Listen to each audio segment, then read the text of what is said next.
Roll call. Commission of Visitors. Okay. Greg Bradley, Yeah. Albert Keys, Here. Tom Backers, Here. Christine Johnson here, Joanne Childs. Here. Okay. Disclosure of conflicts.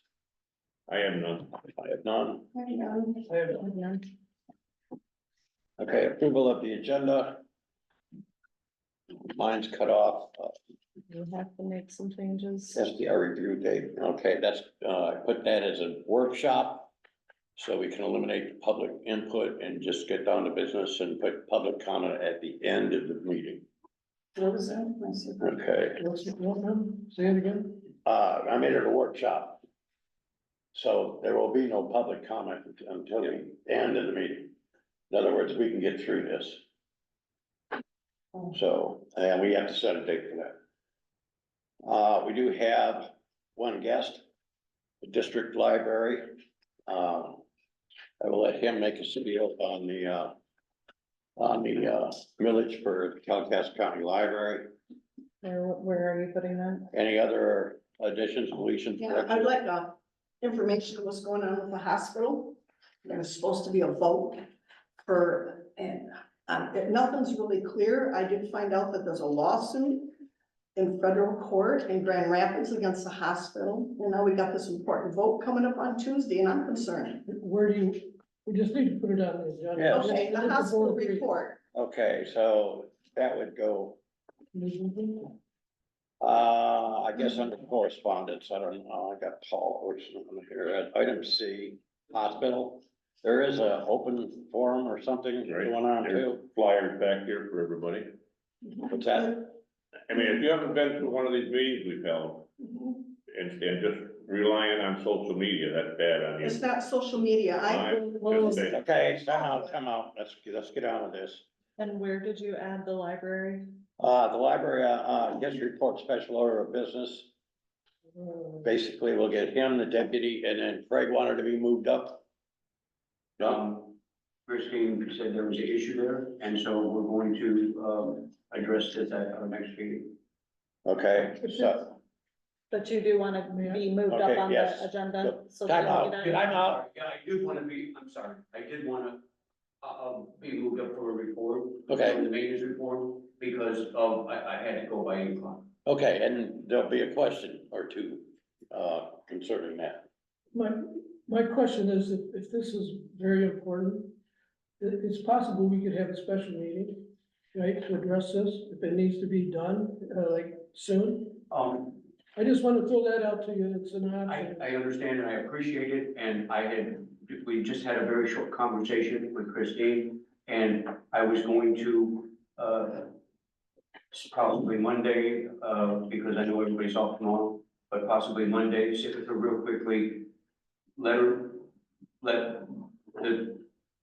put it out there and see if that's even a legitimate reason to have. Well, you'd be the one calling this, it's up to you. But there are specific guidelines to If close it falls- session. And that's, yes, that's what I mean, if it falls, then we could schedule however is necessary and remedy the situation. Okay, All right, I would like to add something to the agenda, okay, and I'm not sure where it's gonna go, it'll probably be under new business.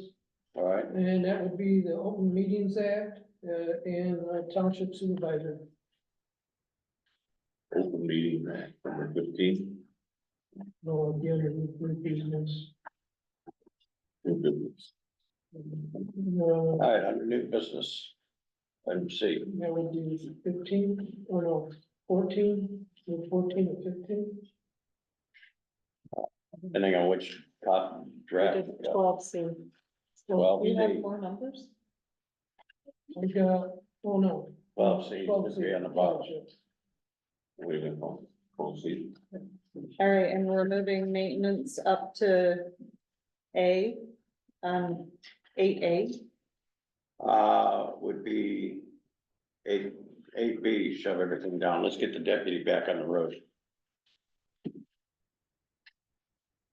So that would be 8B. C and D. Oh, you're looking up at seven, So just So under seven. the deputy's report. okay. Okay, approval of the agenda as amended. All in favor? Aye. Aye. Opposed? Okay, public comment. Mr. Beacom. It's supposed to be known that 5 tax items in the audit draft.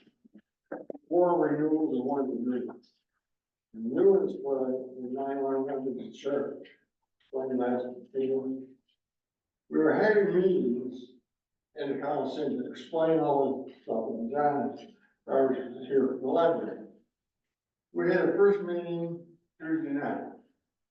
And the council center. The meeting was 55 minutes long. The next meeting is 10 o'clock on Saturday at the council. And another meeting at noon on Monday. So meetings are 55 minutes on Saturday, you go to Cherry Street Market, do some shopping, you go and have lunch. I just want people to know that there are at these meetings, if you're interested in anything going on in Texas, please attend. John is here to give his speech. Okay. All right, thank you. Any other public comment? Yes, ma'am. Hi, I just wanted to introduce myself. I'm Danielle Gentilia, and I wanted to introduce myself to the board. I am running for Kalkaska County Treasurer, and just wanted to say hello and let you know who I am. And also to let your constituents know who I am. I do have some extra flyers here, but I just wanted to let you know that I have over 25 years in corporate experience, including 6 years in global treasury. I am currently the associate director for the Kalkaska DDA. I've been writing grants for them for the last 8 years and have brought over $4 million to Kalkaska. I want to continue helping Kalkaska, and this is how I want to give back. So I just hope that I have your support, and if you have any questions, please feel free to contact me. Thank you. Or if there's any questions here, I am one of them. All right, I just want to say that I have seen Gentilia in action in Cold Springs. I've gone to their meetings before, so seems very professional. I give her an A+. Oh, thank you, I appreciate that, but if you don't mind, you can leave the flyers on the table. Thank you. All right. You have a question? I don't. Okay. Are you running for a Democrat or Republican? I am on the Republican ticket. Okay, any other public comment? All right, moving on, guest reports. We have the director of the county library. Everyone, thank you very much of John Lewis, director of the Lake Kalkaska County Library. Thanks for fitting me in on the agenda. Library is on the ballot. It's a renewal, the same millage that voters approved in 2008, 2014, and 2019. This ensures the library's continued operations for the next 5 years. And this millage is purely for operations. It doesn't impact on the library's new construction plan whatsoever. That's completely separate. Funds for the new library are being privately raised. Just some quick facts, since I was here last time to talk about millage. Library has grown and we've taken on some new endeavors or undertakings. We started operating Kalkaska Public School 5 building libraries in 2021. That partnership has grown. This most recent academic year, we're at about 22,000 in circulation, and we average about 25 class visits per week, so students visiting the library. More or less rehabilitated libraries that were defunct. So that's something we're very proud of. And then earlier this year, we opened 2 branch libraries. And this is in an effort to begin to improve access to library services in this great big rural county where it can be difficult sometimes. So we're at the Cold Springs Township Hall, at the Garfield Township Hall. We chose those locations because in the grand scheme of things, all the way around, including the counties around us, that northeast and southeast side of the county were the real library deserts where it was just took longest to get to, a library.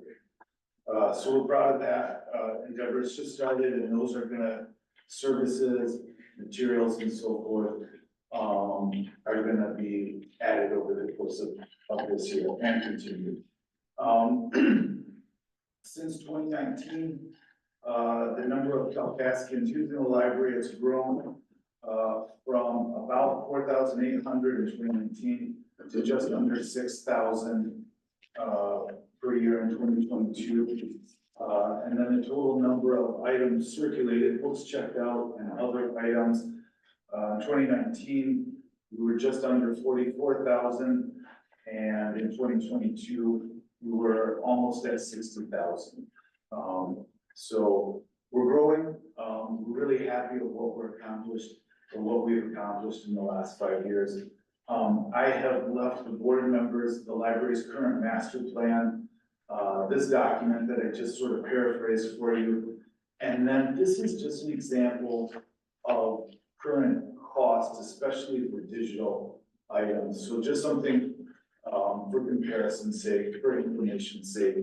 My contact information is on the documents, and I'll be more than happy, to answer questions and comments or otherwise make myself available to anyone. I really appreciate your time. Thank you, sir. Thank you very much. Okay, deputies report. In the Southgate Sheriff's Office had investigated 62 incidents, each of which I had handled, and conducted 12 traffic stops, which led to arrests. I conducted 26 property checks at public access sites, township property, and township parks. As far as notable activities, on or about the 21st, I had initiated a traffic stop in Rapid City Road in Palm Valley for a speeding violation in the 35-mile-per-hour zone. The investigation led to the male driver being arrested for intoxicated. Then on or about the 2nd, 2 Kalkaska deputies were dispatched to an address in South Street for a disturbance related call. The deputies had attempted to de-escalate the situation, but were unsuccessful. A deputy had deployed his taser. The male subject was taken into custody for obstruction. And then as far as some observations that I made, with the new installing of the radar speed signs, seen a pretty good decrease on Crystal Beach Road and Rapid City Road. However, I'm still gonna conduct very frequent patrols in the area. Good deal. And then I had met my 40-hour requirement as far as time. I see it says here 42 hours, so we're still over the 40. Yeah, yep, So a so, month. And was that previously approved by somebody on the board? I was told on my shirt, that's not what, that's, I thought that was part of the contract, that it would have to be approved. It's not, we're not claiming it as overtime, right? I was told today by my sheriff that it was not overtime. It's not overtime. Okay. That was a discretion. we got that. Okay, So that 2 hours is not counting towards our. Okay. you have to check the invoice next time. I do have a question that's kind of off this. Yeah. You know, we do have a new zoning, administrator coming on board, and I read that he's worked with you a little bit, and are you kind of, mingling together as far as working together? That would be John, correct? Yeah, John. Yeah, we talked very briefly. I think he had sent me a text message in the morning. The most recent contact with him was earlier this week. Okay, So we talked a little bit and kind of, you know, his job, my job kind of thing. okay. How we can- Well, I know this is kind of new to him, so I'm sure he'll lean on you a little bit if he needs to. Yeah, that's fine. He's got my number. I got his, I told him, job. Right on. He's kind of told me the same thing. Thank you. Officer Creighton also came to our public safety meeting on Monday night, and so there was a little bit of discussion there. And right after he left, it went great in downtown. I'll do It's the motorcycles, you know, the cars see the sign and they slow down. They go, there's 2 black trucks and there's a motorcycles there. They might go slow when they see that, but then it's like almost popping wheels every time. that. Yeah. I'll do that. That's like, Doing the donuts, all the intersections. We'll get multiple. Yeah, that's something that I've looked into with a couple property owners as well. Did some videos here and so. Also, you issued a noise ordinance violation. Yes, I have. Yeah, did that cease and desist after you wrote the ticket? To my understanding, yes. No further complaints? Okay. Any other questions? Okay, Awesome. Thank you guys. back to work. Okay, after the deputy, we've got, Craig Van Loon, maintenance.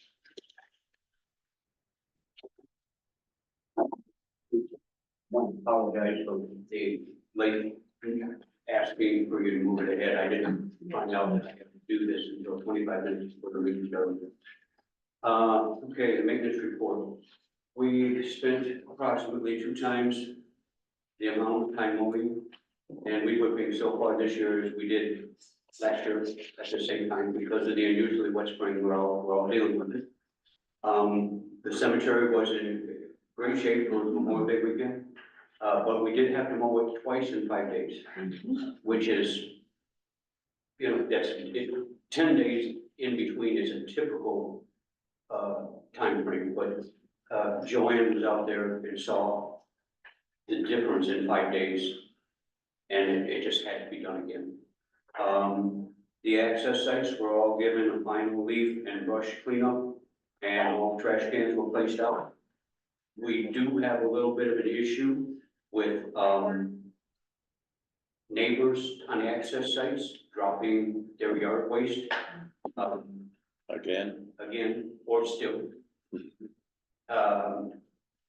I don't know if I could talk to John, if that's something he can address, if we need to speak. I think the deputy can start writing littering tickets. Because some of it is just so obvious that it's, you know, I mean, if it happened just out of the thin air, like by coincidence, I should buy a lottery ticket. Because it's, you don't get a pile of branches laying next to the fence where there's no trees without somebody placing them there. Yeah. And the same with leaves and different things. It's just an ongoing thing, and I believe that because no one ever addressed it before, they become comfortable that it's not a big deal. I spoke to the people on either side of Birch Street Pavilion picnic site, and they both said, yes, they believe their cleanup guys do that, but that they would instruct them not to do it this year. So I think that was done. I think that happens a lot in Crystal Beach too. Yeah, all along Crystal Beach. The only one we don't have an issue with is Lake Street. And that's because it's so old, there's no real way to do anything. There's fences on both anyway. We'll keep looking at that until we get them to not, to take care of their own brush and waste. We are striving to keep all the parks and the properties looking good with the volume of rain. Been a nonstop battle. We appreciate the patience, understanding of the issues. We are still having a lot, several hours a week that we're addressing issues at the cemetery. Whether it's flagging, whether it's, addressing the placement of people that wrongly in past, years. We got the irrigation system at Heritage was serviced. They went through the whole thing. We, replaced some heads, zone valves. We have one zone that hasn't ran since I've been here, and it is now running. We did, one of your issues last year, Joe, was that blowing on the pump house in the side of the building. I had him change the swing of those and take some of the pressure off the one at the pump house. Andrew was gonna help me take a little more off it. It's still blowing off that way a little, but not a pump. They're gonna come back to do Freedom Park. And, we gotta tweak a couple more things out at Heritage. There's a broken head that I found recently. It just, when the system turned on, it just blew it up in the air. I have a question.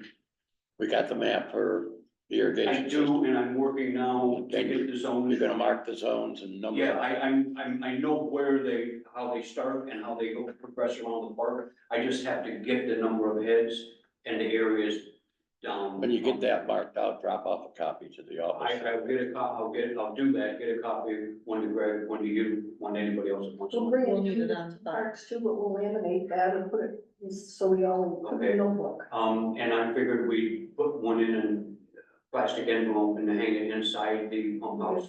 Yeah. If Corey, who has said that he's going to be assigned out here, if for some reason he can't make it, then whoever comes, the other technician that comes from Travis Outdoors will at least know what's going on. Can I make a suggestion on that? I'm sorry. Can I make a suggestion on this? Yeah. Sure. If you're so overwhelmed with work, other work, why can't we find out how much these people would charge the township to actually do it, because that's what they do, right? They could do what you're actually gonna be doing and probably save time. Yeah, we can, I'm just throwing it out there, you know, this sort of stuff takes time, because yeah, I've seen the wires. So it is a mess of it. And I'm just throwing it out to them, maybe we should ask them how much, or get a quote, how much it would cost to have them actually do it Like a professionally. contract. That was what, Outdoors Unlimited, Travis Outdoors. Traverse Outdoors. They're the Let ones me- that originally put Let it in. me, I have to get in contact with, Corey, the tech, over the head that blew off the other day that I saw blow up in the air. And we'll see if, and worst case scenario is when he comes back for, the Freedom Park issue, he has two units, one that plugs into the pump house, and one that he stands out in the field and he goes zone 1, zone 2, zone 3. And I figured worst case is I can check my work against that and tell him turn on zone 1. And I can count the number of heads that pop and the direction of where they're at. And then just have them run through all 30 of them. Because there's 30 zones. Okay. That would take about an hour, just to turn them on. and turn them off. Well, no, because we don't have to let them run through. He can just pop them. Yeah, Let turn them them run on, for 2 turn them minutes. All he has to do is get the water up where I can count them. So yeah, we're talking an hour or so. Hour and a half, yeah. The tables at Freedom have been painted, again, with the damp weather, we've been pushed back a bit. The Freedom West side and the Birch Street Pavilion are next. I did have to get more paint today, and I had them get us, they didn't have but only 1 gallon, I had asked them to obtain us another gallon of that color right there. It's forest green. But yeah, that's what color it is. We are still experiencing a lot of issues with household trash being dumped, mostly at Freedom, and mostly because that pavilion sits back out of the way and people can pull up like they're just visiting and take their trash out. Okay, originally Spectrum was supposed to install security cameras out at the pavilion And that's there what I was. and the pavilion here. Okay, and that kind of I fell by the figured- wayside because their original contractor said they couldn't put the electronics, basically the router, Yeah, in there for that purpose, which I know, was, well, and I figured that if we had it anywhere on any one of our, besides here and Heritage and across the street, that Freedom, East should probably be first, because like I said, yeah, because Freedom generally, West is so open that they come there at night and spin donuts, okay, they do that in the middle of the street. I don't know so much as a camera is gonna stop that, because, no, but I mean, Freedom East but is, Freedom East, we have, that, like I said, we get a lot of household trash, and we get I believe it's somebody that lives in a camper, because we get these bags of human feces, and you can, as you walk up to the pavilion, I can tell you the days that that person has dumped their waste there. You can smell it before you get to the pavilion. It's So very, sorry, yes, Fred. it's, the last time the sheriff was there for, we had a bag of trash that actually had a name. And, she opened the lid on the thing and I thought she was gonna get sick. Put the lid on and I said, there's nothing in there you're gonna find. And the bag of trash is right there. okay, right. It is pretty nasty and it's a health hazard. Period. And that's ongoing. if 3 years Well, ago. I know, had the same thing. I helped John Bielski empty 2 barrels plus about 6 bags just dumped on a pavilion for Yeah, some. and what we're doing it, it's to-go containers, beer containers, human feces, there's no traceable trash. They know what they're doing as far as to get away. I think Okay, so I will the check cameras with, are gonna be the best bet. I will check with Spectrum on getting a Can we contract. just get a trail cam? Hmm? Just get We a can trail. get a trail cam and put it up there too. He had it, it's gone, and either he took it when he resigned, or somebody else took it. But I don't know if it ever worked, he had it on his phone, but I can tell you, I know where it was, and it's not there now, and it hasn't been there since this beginning of, early. Well, we could get a trail cam in the interim, see if we can disguise it at some Okay, point. and, it was suggested that I do that, but in a conversation with Christine, I have to at least check with her because of budget. We can't just say, you know, we have to go spend money Yeah, if it's not there. But I can look into it. It has to be one that has to be able to do by Wi-Fi or something. I have to be able to access it without climbing. Right, And it has to have the ability to be up and out of the way. you can get them to have SD cards that Mhm. they store the Yeah, video. yeah, and then we can go back and pull it. But what I meant is it's easier if I don't have to climb up in a tree every time. if somebody's, he wants a notification when Oh, yeah. basically the trail cam goes off, so. Well, So he can check out what's going on. That would almost, it would be great. Which is the amount what's- of people using which this is what park, Spectrum I is would be gonna notified a install. lot. Yeah, But once we do find the household trash, that, especially that specific brand of trash, we can go back and look.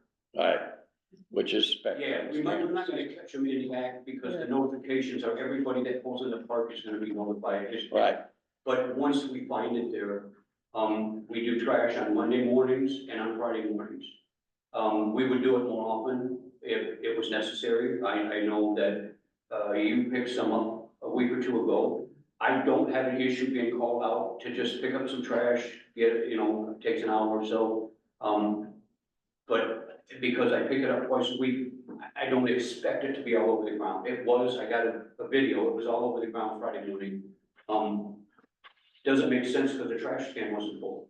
It was just a matter of, it was on the ground. Yeah, it was on the ground everywhere. Perhaps animals, And that's, Pardon? perhaps animals, well, I don't think so because there was trash in the barrel, yeah, it was, but there was also the trash on the ground, so Mm. I hate to think that, I just don't think they picked through it. but just one thing that you mentioned in there, when you get overwhelmed like that, reach out, because I can help out. I don't have no. I didn't have any idea that trash was like that because I never got a call. and I didn't call him because it was his weekend, so. And I don't mind, like I said, in most weekends, the only place I go is to Grand Rapids for the The grandkids. other question I have, and I can't remember, is there a no dumping sign? Oh, yeah, no household trash. There is a sign, I can't, I'm sure there is. okay, If there's a sign on it, all the accesses in the rest of the parks, I can double check to make sure that the signage is there. okay, cause I don't remember seeing it, okay. It may not, that may be one of the few places it's not, either Well, side of freedom. I know we already- It is six of them. at. People should know anyway, so. But yeah, we'll do it. And, the rest of the June has just been a multitude of the maintenance related items. Bead nets, coffin windows, fixing doors, flag and barrel spots. And the things that come up on day to day that we don't necessarily plan for. We just get a call or somebody, in the office or whatever says this needs to be done. And it's just a matter of we just doing it as much as we can do.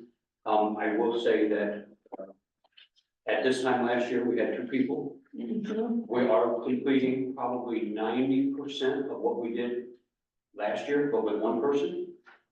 And it's a significant savings to the township. Just something that we should all keep in mind. Or you guys have,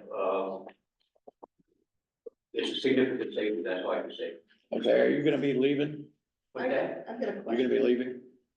in a few minutes. Okay, the question of the ball field maintenance has come up. Okay. Okay, it's on the agenda. All right, with your workload, basically, would it help you out to have somebody that this township board hires to just And maintain what- the ball fields and the soccer field? This is what, I've told Joanne on a number of occasions, even as early as March, I looked it up, March 18th. I told Carol, she had been posed the same question. Yeah, What we need is somebody to take care of the actual ball diamonds. The Right. dirt part, the pitching mound, the home plate, the mowing, we're covered. right. We're So it's just the ball fields you're concerned with. just the ball fields. We don't need to pay somebody to mow. We don't need, and it doesn't need to be done twice. We're Right. not a professional team here. We've got T-ball players. Yeah, At this point, well, Margaret's not here. She came out and checked because she was out there anyway. And I said, okay, this is what I mowed on Monday morning. This is Thursday night. There's a game tonight. What do you feel that this is acceptable? And she said, oh yeah, this looks great. Having been part of a baseball program, it's fine. It's the actual ball diamonds that need the so you're attention. talking about dragging the infield and Dragging it. and chalking the this is line. all of it. And I'm not, like I said, I'm not trying to kick somebody that's not here, but I believe when John was asked, Bielski was asked to, do the ball diamonds and said, oh, yeah, I can do it. I think he didn't realize what it entailed. He was in over his head. He cut an inch or two out of in an attempt to get rid of the weeds, and they're still there. There's a lip of like so around the infield that has to be That's addressed. the upper field. It can't be filled with diamond dust, which is what he intended to do. And then other people who actually are participating in baseball programs over the years said, no, you can't do that.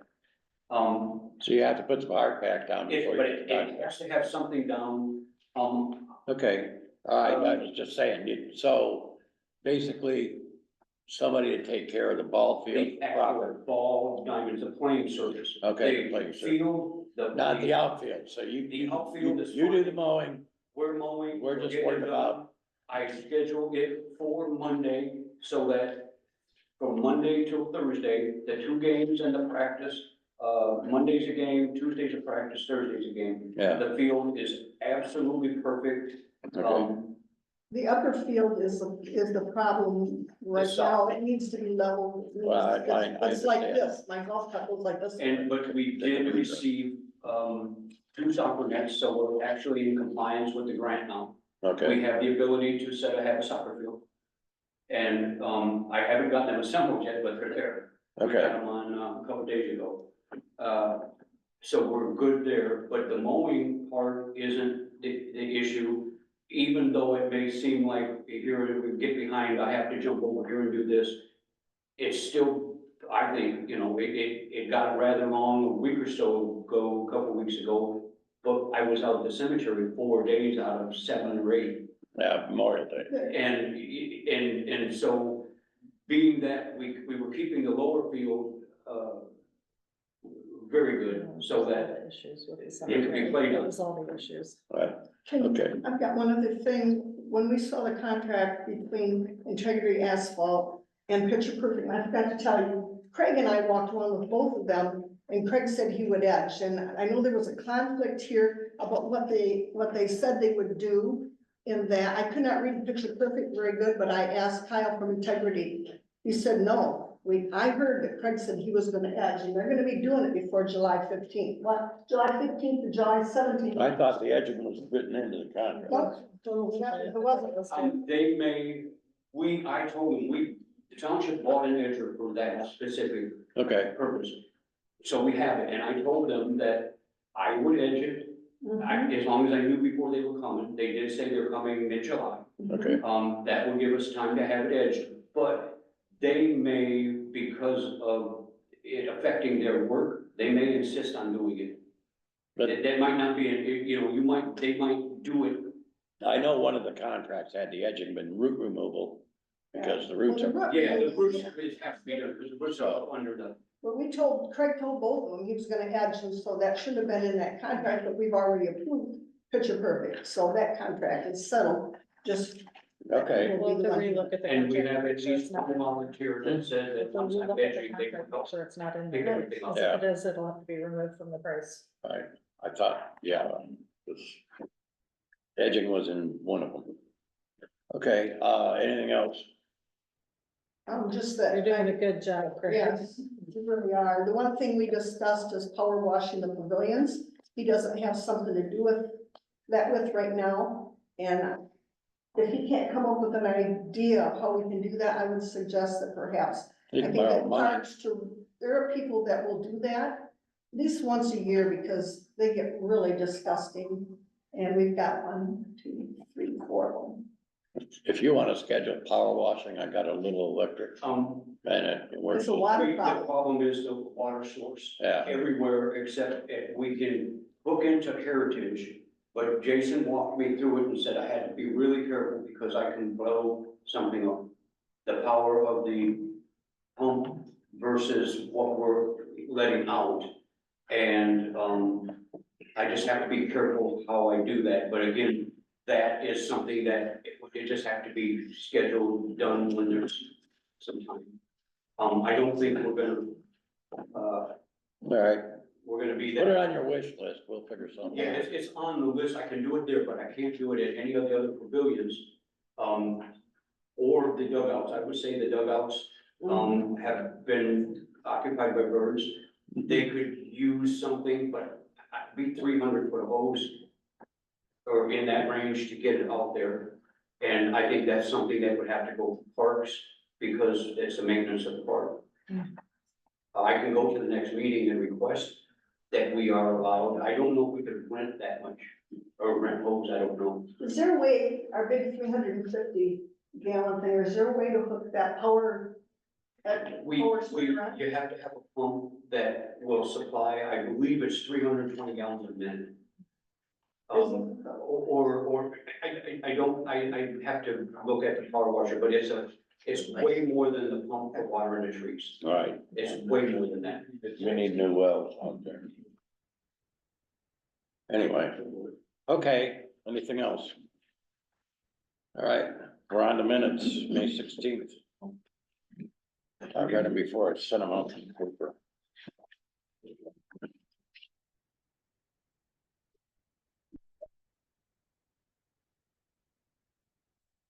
Any corrections? Okay, I'll make the motion that we approve them. Motion to approve, minutes of May 16th.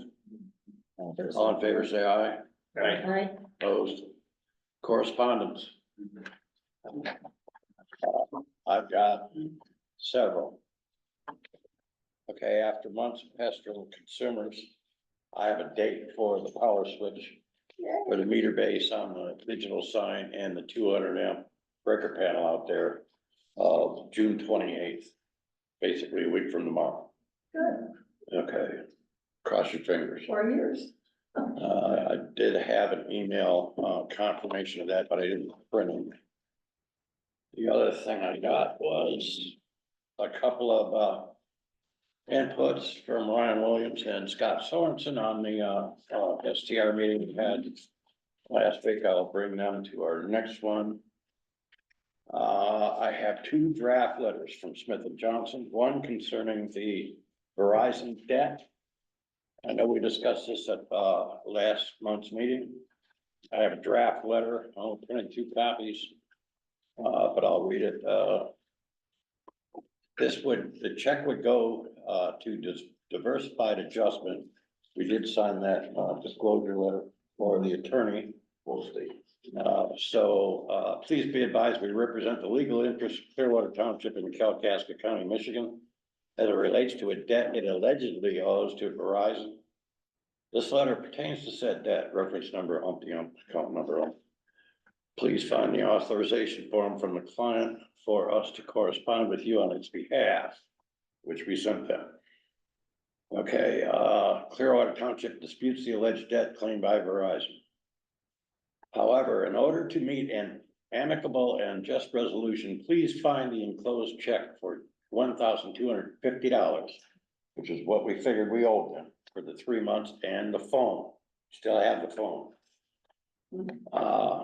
Tendered in full settlement of the debt without assuming your knowledge of the underlying facts in this matter. This number represents the purchase price of the subject phone plus 3 months of the rightful fee to utilize the phone, notwithstanding the phone's significant malfunctioning that resulted in the exorbitant charges that Verizon allotted to the account. We will consider the matter settled and the purported debt discharged upon yours or your agent's cashing and or depositing of the enclosed check. So, basically what we need to do is anybody have any questions about this letter?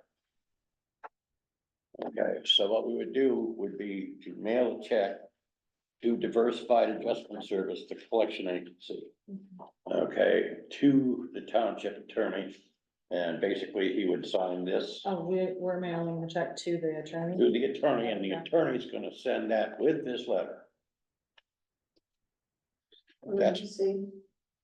That's number one. He has, all the account information, and he has all the documentation of, the bills and the data usage and all that other garbage. That was in the email, Hmm? right? That was an attachment to one of the emails, so that I Yeah. have that. Yeah, Okay, well, I printed 2 copies, so, okay, mail them. one, I'll give them both to you. You can mail one back with the check and send, you know, and the note that just says it's approved, and then the other one we can file. Okay. For the zoning administrator. Okay, this is the Hoiles Road easement, drainage easement.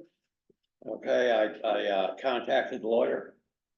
I told him, I said, if we start this fight, okay, my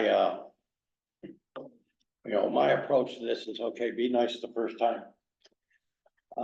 This is a dispute between, neighbors.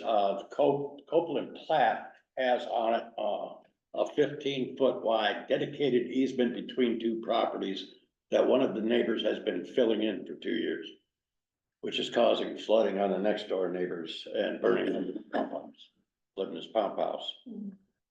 So I had the, attorney draft a letter to the neighbor in question.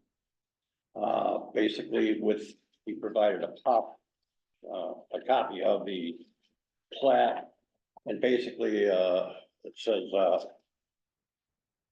we understand you are the owners of lot 10 of Copeland Plat in Williamsburg, Michigan. Come to the attention of the township that you have begun filling in an area of terrain on or near your property that encompasses a drainage easement. I've also informed the road commission on this. Basically, the covenant says it's a county easement. They are responsible for maintaining this, which obviously they haven't done for quite some time. Upon information and belief, your actions have led to significant ramifications to other property owners in the immediate area. Okay, while Clearwater Township has taken the initial measure of corresponding with you via this letter in order to address the situation, the township is not only the only entity that might pursue measures to see that the easement is not disturbed. And I told them, basically other entities may include the Kalkaska County, the Michigan Department of Environment, Great Lakes Energy, as well as the Michigan Department of Natural Resources. We anticipated that the negatively affected property owners in the area may seek relief as well. This is Joe Selesky, is the owner of the property in question that's underwater. Basically what it does is wipe out his pump, and then he's without water until he can get the pump replaced, and this has happened 2 years in a row now. However, our client reserve all rights under the law. If the matter is not immediately rectified, please respond to this letter within 10 days. So basically, I just wanted to let the board know. The last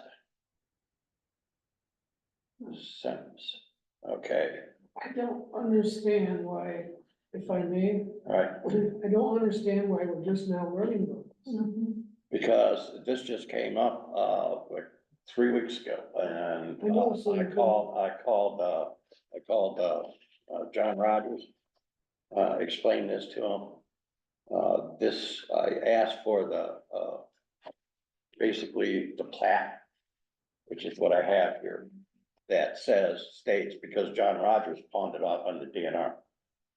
Okay, it's a county responsibility, so I went to him first.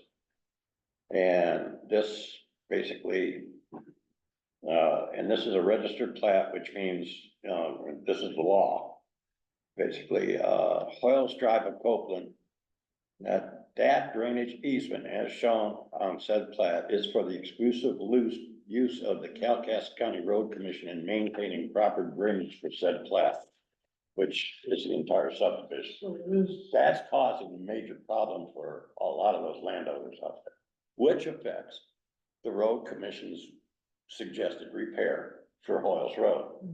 So the reason I brought this up was to inform the board as to what's going on. All right, and basically, We will be billed for this by the attorney then? what's that? We will be billed for this by the attorney then? Well, yeah, we will for writing the letter and sending it to the landowner in hopes that he does before I go to the county and say, we need a county survey of the property line. Okay, and basically the definition of that easement. And then we need to get the county basically to go out there and clear that drainage. And if they won't do it, then we have to go to the DNR. This is the first step in the process. All it is a letter to the owner informing him that we're aware that he's basically breaking the law. They did clean some of the drainage, just so you know, just recently. Yeah, I know, that was, I know, I'm just. basically the drainage is alongside the road. This is the easement Yes. that lets all that water get to the lake. So anyway, But I guess my question is, if this could lead to a lawsuit, I see the letter, but it could lead to a lawsuit, the board should have been made aware because this is spending township money. Am I wrong? basically, I asked the lawyer, like I said, it's not really a zoning violation. I had John go out and take some pictures, and it is culvert 62 that drains that whole end of the road into the lake. Okay, talked to John Rogers. Basically, he palmed it off on us or DNR Eagle. Okay, now wait a minute. All right, so I said the first step in the process should be to inform the owner that what he's doing is illegal. Now, that should have been John Rogers' responsibility. You wanna send the lawyer's bill to him? I think he Okay. probably should have initiated it. This is, But what did I I hear you. just, what did I just say? I hear you, I know. Thank you. Okay, so I just wanted to make the board aware that this is to inform the violating neighbor that what he's doing is illegal and that we're gonna pursue this. Okay, because we got a township resident that's underwater every spring and he's paying just as many taxes as everybody else is. Yes, sir. This is a separate issue from the bag of concrete that was put in. Yeah, it's a separate issue. Have you been out there? Yeah. Okay, when I was out there, I could see the creek. Evidently it's gotten worse, because when I was out there with, a couple of the residents, I think Tim Wheeler was one, and I had, Luke Golden, from Eagle out there with me, and we walked that entire thing. And Why I'm saying that is because that Tim Wheeler gentleman, the email that we talked about, he was talking about the concrete bag that was put in there by a resident. And that resident, according to John Rogers, may have been right to do that because there is no easement for a drain to exist on his property. So that particular problem, we may not have any say so because there is no drain easement there, but this new one you're talking about, yes, that is. Yeah, well, no, there's a couple of them that plug the culvert. You know, and the same thing on, Arwood Trail. You know, Arwood Trail floods out because people have basically subverted the drainage system out there for years and years and years too. But this is an immediate problem. This guy's got, you know, $250, $300 worth of repair bills every spring because his neighbor wants to encroach on this. But I would ask that the supervisor at least let the board know if there's legal stuff going on that we're township is spending money on, we should have at least been given courtesy. Say, hey, this is what's going on. It doesn't have to be drawn out. Just say, let us know what's going on. Well, this is my attempt to do that. Okay, you're saying before I pick up the phone, and call a lawyer. Well, before we get to a meeting, you catch everybody off guard, like, what the hell's going on? I just got this at 5 o'clock this afternoon. I asked for it last week. Okay, Okay, this is. I got a bunch, I got the Verizon stuff at 5 o'clock this afternoon too. Okay, Also, I didn't print his email. But, he has some recommendations for, the former clerk and how to approach that situation. I will forward that in the morning.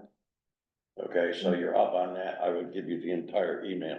okay. Before we go to, Just turn that over to the prosecutor. What's that? We voted to just turn that over to the Well, prosecutor. I understand that, but my question was, in view of the documentation that we provided him, what specific charge do we file with the prosecuting attorney? Okay, and he gave us a couple paragraphs on that, so I'll send that out. Like I said, I got it at 5:30. So next meeting, Yes. Well, actually, you'll have it tomorrow. So, if we've already decided to pursue this.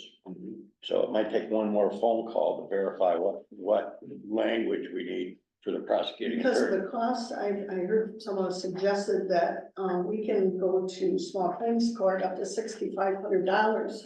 That was one of his suggestions. And then they would, did he? Okay. Yes, And then so we just, I'll send that out. I'll wait the feedback from the board and then basically, we'll proceed from there. But I didn't want to do anything until I knew what I was talking about. Well, we won't be able to do anything until the public. okay. Anyway, anything else? Joanne wanted to add on to that. Under correspondence, you added the hospital Yeah. issue. Okay, the hospital issue. Consumers assigned service charge 28th, Paul Olson. I did call him to ask if he'd received anything on the B&E of last July. He said no. He said, I wasn't aware. He said, I need to have that police report to open the insurance claim. Okay, that was an oversight on everybody's part, I guess, but he's now aware of it. I looked up the incident report. I got it from Brian, our deputy. And that incident report was emailed to him. The deadline for filing the list of missing objects from that B&E is July 23rd. So right now, Carol and I are working on a light item by item list. Do you have an estimate total? Not yet, and we did add a couple questions that for clarification. The amount that I had was $9,828.24. Okay, so it should be about 10 grand. Okay, so in order to get reimbursed on that, I just need to itemize a list to him, put it with the package, and basically take it to Paul Olson, and he will forward it to Tokyo. So, and We do have, like, that's the way I don't know now, understand. but we do have a $500 deductible fee, but that's, Yeah. that doesn't matter. So anyway, that takes care of that one. So the claim has been initiated. All right, you have a hospital. Yeah, I have a question. It just came to my attention. I don't get the record eagle. And someone said there's a lawsuit against the hospital. It's a federal lawsuit. So I contacted the people. It was Mike Cox. I talked to him and I talked to Stuart McKinnon and they told me a little bit about it. And they said, you need to call the clerk. So I called the county clerk.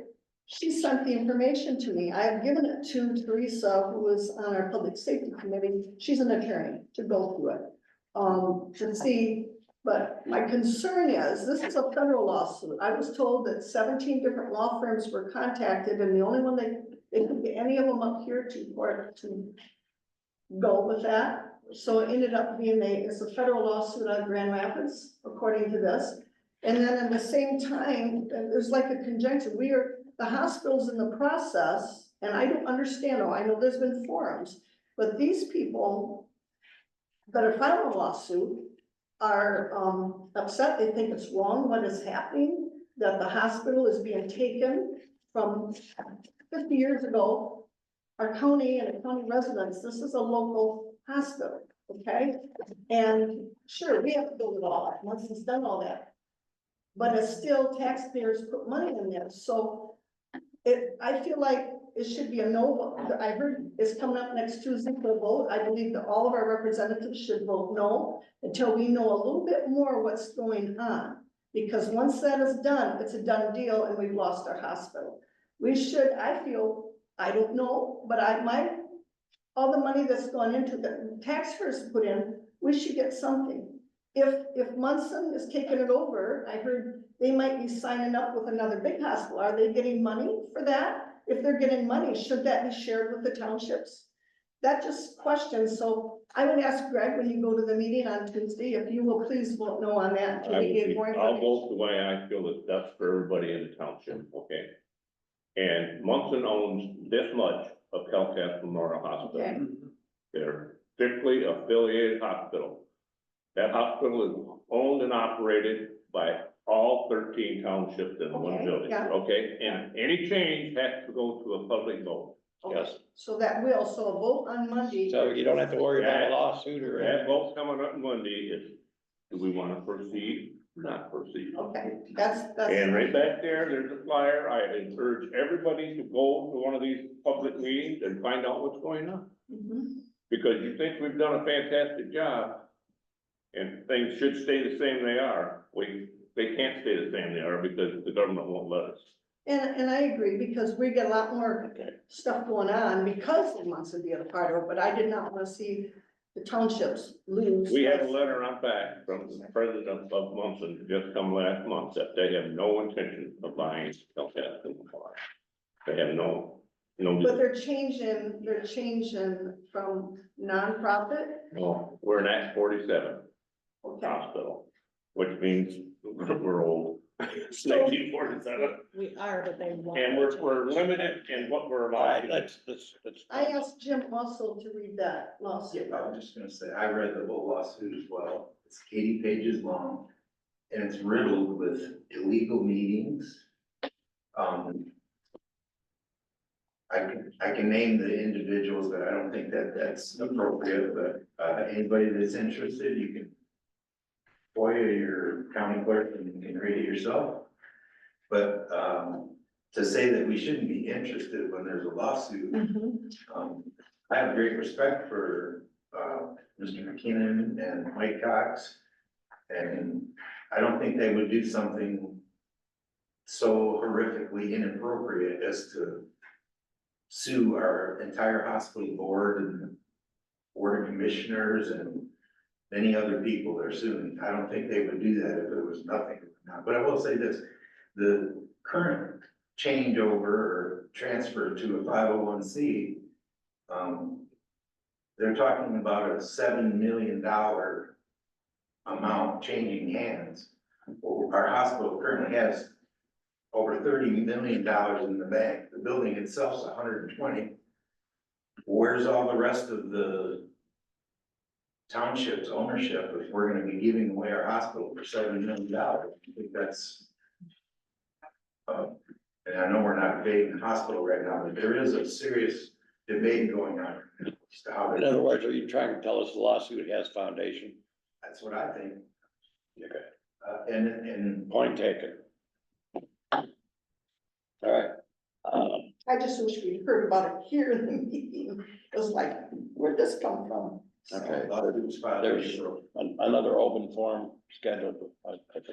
There's flyers back here, there's two more yet coming. And they requested that the And he board, also, the board president has offered to come and meet with this board personally, one-on-one. Okay, I mean, we just have to set the Who would date. be meeting with us? The CEO or Munson or Calcasas?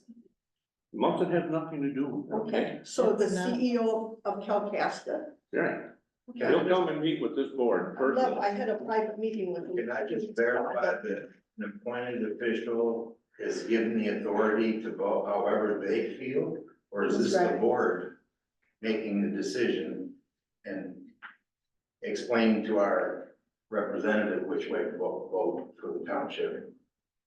Or is this an individual? Sounds like he's making in the an individual meetings, decision. they did, at the open forum, they did say that our official that we appoint to go and be our representative has the full authority to make that decision. Yeah, it would be Yes, this, that's what they said, but what are you saying? but it would be the same thing. They said that to all You're the a- townships You're a road in the county. representative, right? Okay. So basically you go to them and you have the authority, and gave you the authority. all right. Basically, I think it'd be the same, wouldn't it? I don't know. Yeah. Well, yes, and I'm no. meeting, Okay, how long have you been the rep for especially at. for the board? 3-4 years. Okay. I make a motion that we formally, this board formally appoint Greg Bradley as the township board representative to the, Calcasas. I've already been appointed to Yeah. this board, Okay, by this board? by the township board. Yes. Yeah. I know previously. Well, it might have been previously, I can't recall. Okay. So what authority does that give you? Does that give you to vote for the That lets me go, yeah, Or where would we find that? Is that in writing or is that? Well, that's what I'm trying to do, is put it in writing. If we, No, I wanna know if it's already, in- I would, yeah, I just think there needs to be more information. what's that? do you know if that's in writing or is I that just? couldn't tell you. hearsay? Does the township know which way our representative is voting? I mean, it sounds like he doesn't even want to divulge what he's gonna vote. Yeah, I think this is a good This discussion. is about every single president in the township. I mean, how he votes affects this whole township. I understand that, so maybe we should invite the director of the hospital. That's right. Okay, You should invite, you need to sit through one of these forums and decide for yourself. You know, okay, But that's not gonna, I mean, Monday they're voting, right? Our Tuesday, Tuesday, they're the voting. vote Tuesday is, do we do a deep dive Okay, into proceeding as a 501c3, or do we want to remain a 504? so how do you plan to vote? We need- That's my privilege to vote when I make that decision. Okay, well then I would say no, you don't have the authority from the board to do that. No. Mhm. Originally in 1945, there was 33 Act 47 hospitals. We are the last remaining one in the state. yeah, I know that. And I would say, I do understand your point with that, but he has been given that authority and he's been voting. Right. I don't know if For I've the ever whole been thing. given the authority. Yeah, I don't know, we'd have to look Well, back at I'm what the kind of original disappointed we motion didn't was, get but information That's in our where it's been, meetings. it's fine. we get the hospital points and they're included in the board packet every month. Yep, Is it in there today? We don't have one. there was Yeah, one, there was one actually, there is yesterday. one. But I just, we didn't hear. Oh, about it's the just a lawsuit. We request. didn't hear what was going on. It came in the paper, newspaper article. And this is big money. No, this was a report, and if it wasn't in the packet, I can forward it to everyone tomorrow. We have, maybe some of you guys know, but we have a lot of people get a hold of the treasurer's office when there's a hospital bill there, because they're taxpayers, they will ask for their last 5 years' taxes, and that offsets their bill with the hospital. That's gonna be eliminated completely. But of course, then they're not gonna pay in the hospital mill either. So they're just, I think we need to have a lot of discussion on how to do this. and do it properly, representing the people of the county. But that would go to a public vote, right? Yeah. It has to go to the public vote. Right, so it's That's gonna why they're end doing up as a ballot issue anyway. Right, and all thing we're deciding is whether we wanna continue towards the ballot or not continue Right. towards the ballot. Okay, so, all right, so what you're basically going to vote on is whether or not this becomes a ballot issue. Right, if I vote yes, and everybody else votes yes, Yeah, the majority, you get to vote on it. right, If we don't, you don't. right. So that's what it's coming down to. Well, I would think that I personally would wanna vote. If you vote not to put it up, that's to become a 501c3. You're already a 501, No, we're No, 40, no. Act 49. okay, all right. We would stay at Act 40. Okay, so nothing would change, or it goes to a 501c3 on the ballot. On a public vote. Okay, that's pretty cut and dried to me. I just heard I'm one, okay with that. huh? I'm Okay. with that.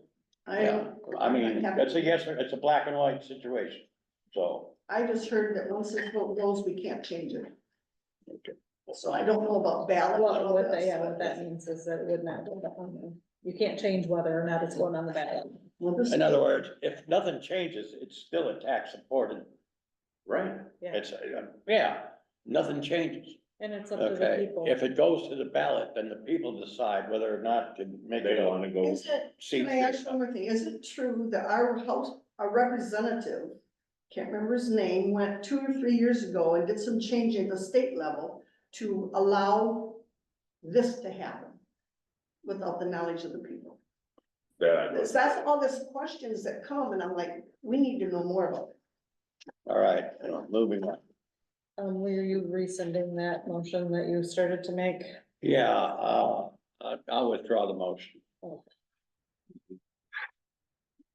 Okay, treasurer financial reports bill payment. By the way, her office has moved to the zoning administrator's office, and you did have a hard point to the, server system installed, and I'm working on a phone line for you. Yeah, we've had issues. I spent about 3 days with Noah, the stuff, and he changed a lot of passwords, so the deputy wasn't able to do. She was over there tonight working with my new deputy. My former deputy, with my new deputy, trying to train her, couldn't get into the computer, and finally called Noah. Thankfully, after hours, he answered, but there's been a lot of confusion caused by Centerra's by changing passwords. It's like, more was done than what was authorized. So where is zoning? In So, the- zoning's in the same office.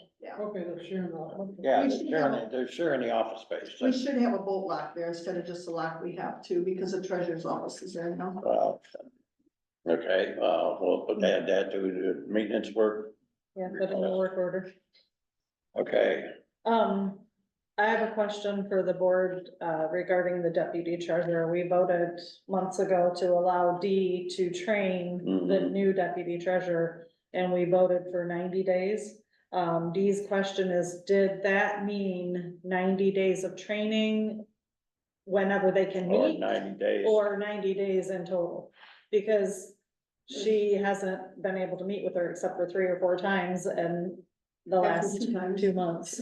2 times. Yeah, So if she's gonna run out of time, if it's just 90 days, but if it's 90 training days. Well, obviously, the problem stems from the schedules of the two individuals, Yeah, correct? yeah, absolutely. the important part is the tax season. You know, it's, the 90 days is. So basically, what you're saying is get her through the tax season. Through the first tax season would be nice. Okay, so we're looking at, August, September, October. Well, they come in, October so, first. yeah, When are the taxes due, period? they're due September 14th, but they continually come in after that. So Right. we're still doing batch reports. When and do stuff like that. the tax bills go out? Last year it was right after August 1st. We tried to get them on this a little bit before because the payments Early start- August. Yeah. Okay, So it's gonna take about 3 months, and then no sooner we get done with that, we got a new treasurer coming in, and then we have the winter taxes all right. with a new treasurer. It So, should be up to 90 days. So basically, yeah, we're looking at, basic, Not calendar, but actual days. of it. right, right. it would be wise to be able to allow her to help up till Up new to- election. Because usually we help after the election. Are you talking about November or August?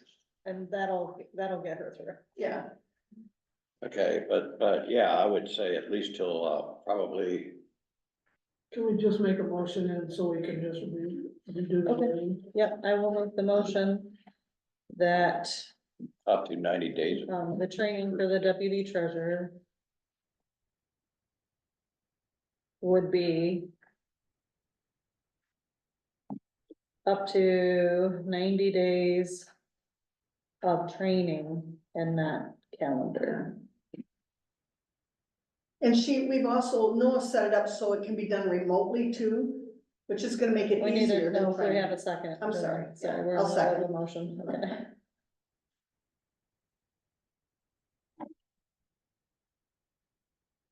Do we need an all in favor or? Okay, motion to, It's, There's money involved. no, it's already been approved, it's just clarifying the previous vote. basically all we're doing is clarifying an issue. So all in favor, say aye. Aye. Opposed? Unanimous. And being out of the crowded office with everybody's kind of nice, and John and I, he's not there all the time, and I'm not either, so it works good. Well, it's better to be in that cubby hole, but, Oh, yeah, I know like trouble. okay, clerk, Okay, sent everybody the expenses by vendor detail. There's no question on that, or if there, are you guys still going into the office and looking at the post audit, or are you just going I back? need I gave you I can't get it. Yeah, Angie was supposed to be reprogramming that, but she'll have to work with EPS on that. So I'm unable to do it. Okay. You do No, since she's come out with this one here. Yeah, it tells you everything Don't anyways. do everything without having to yeah, worry about dropping that pile on the floor. Messing it all up. yeah. Okay, I've done that. I think everything in here is pretty straightforward. And Okay. no issues, and I also provided you with the current to date fund balances and, would make special note of the general fund. First number on the list, which is on the agenda for later, yeah, so that you can look at that. I do have a fire department expense from Zaremba Equipment. Yep. I'm sure you know what this is, Greg, but it's $1,890.35. I don't think we had a prior approval for that. No, that was emergency repair. It was emergency repair? Yeah, Okay, truck's still alright. not, it's still sitting over there. getting alright, I'm worked just gonna on, make so. note that that's emergency, so. is that the, drive shaft repair or? That there is the engine repair, that was, Engine we had a broken ERG tool in the truck, so they got up the temperature. Shut off. Split, so it cooled off, and Oh. started again. Oh, So the okay, other yeah, one- You need that fixed. The other one was $1,600 for. Well, you got, That's, altogether, the repairs are gonna rate around like about 7,500. for the same thing, okay. Yeah, but you got, That's Dry shaft, under isn't it? fire department, and that's coming up, right? I have another, invoice here from our, sexton, Pete Bostwick, for the disinterment of Mr. Sullivan, because he was placed in the wrong location, and that invoice is for $3,250. That does become a cost of the township. Joanne suggested we can submit that to insurance, that may be covered, we don't know. But just so you know, he wants this paid before he will actually do the moving of. Okay, so motion to approve, Yeah, I agree with the him. section's estimate for the removal of Mr. Sullivan and the repair. How much was it? $3,250. And that would come out of, cemetery or our general fund. Well, it would be general fund, but it would be under It's some still- technical cemetery budget. So Tom made the motion. I will second that. My question, do we have the money in the general fund? I mean, what? Well, you can look at the balance, right? I heard we were in the red, so, Yeah, we are gonna have to move some money okay.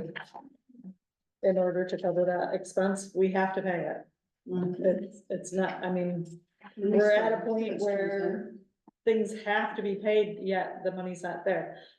So like Dee says to me, which I know this is awful and it shouldn't be like that, but if you look at the total amount that's in that account, it's 109,353. That's all the funds combined Right, in that account. So it's not like we're gonna go in the hole because that money is in there, just that general fund. Until we make that. well, the thing about it is, Adjustment. once we got the accounting straightened out and the funds separated as to what was restricted and what isn't. Okay, like the PEG funds, the Metro Fund, Parks and Rec, that kind of limited what we had in the general fund per se. It all ends up in the general fund, but Yeah. not a lot of it's spendable. Right, Right. And we have to it's discuss, designated for other. Yes, in the parks. Okay, we need a roll call vote on this invoice. Yes, Tom Backers, yes, Joanne Childs. yes, Greg Bradley, Yes, Albert Keys, Yes. Christine Johnson, yes. Thank you. okay, And then, let me see, I know I had something else that I needed to So- look at here. Oh, I have the GFL bill also, for cleanup day, which is $11,818.75. I am not going to make a motion to pay this bill because we cannot cover this bill right now. Right. It does need to be paid. It, was invoiced on 5/31. So it's not that old. is there interest if we do it in payments? I wouldn't know.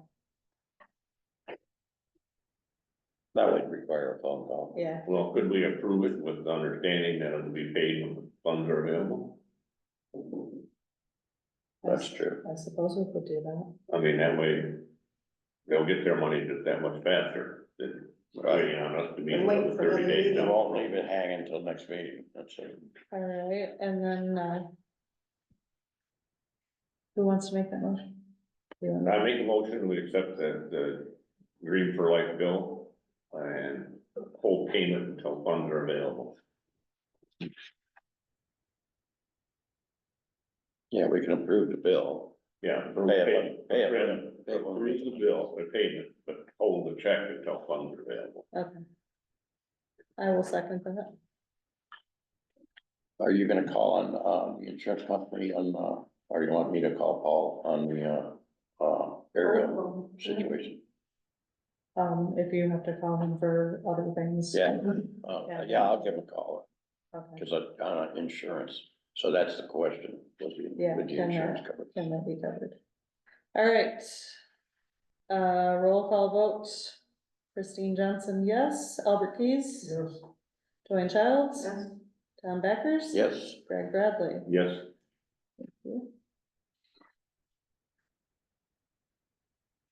So we can start working on that, Dora.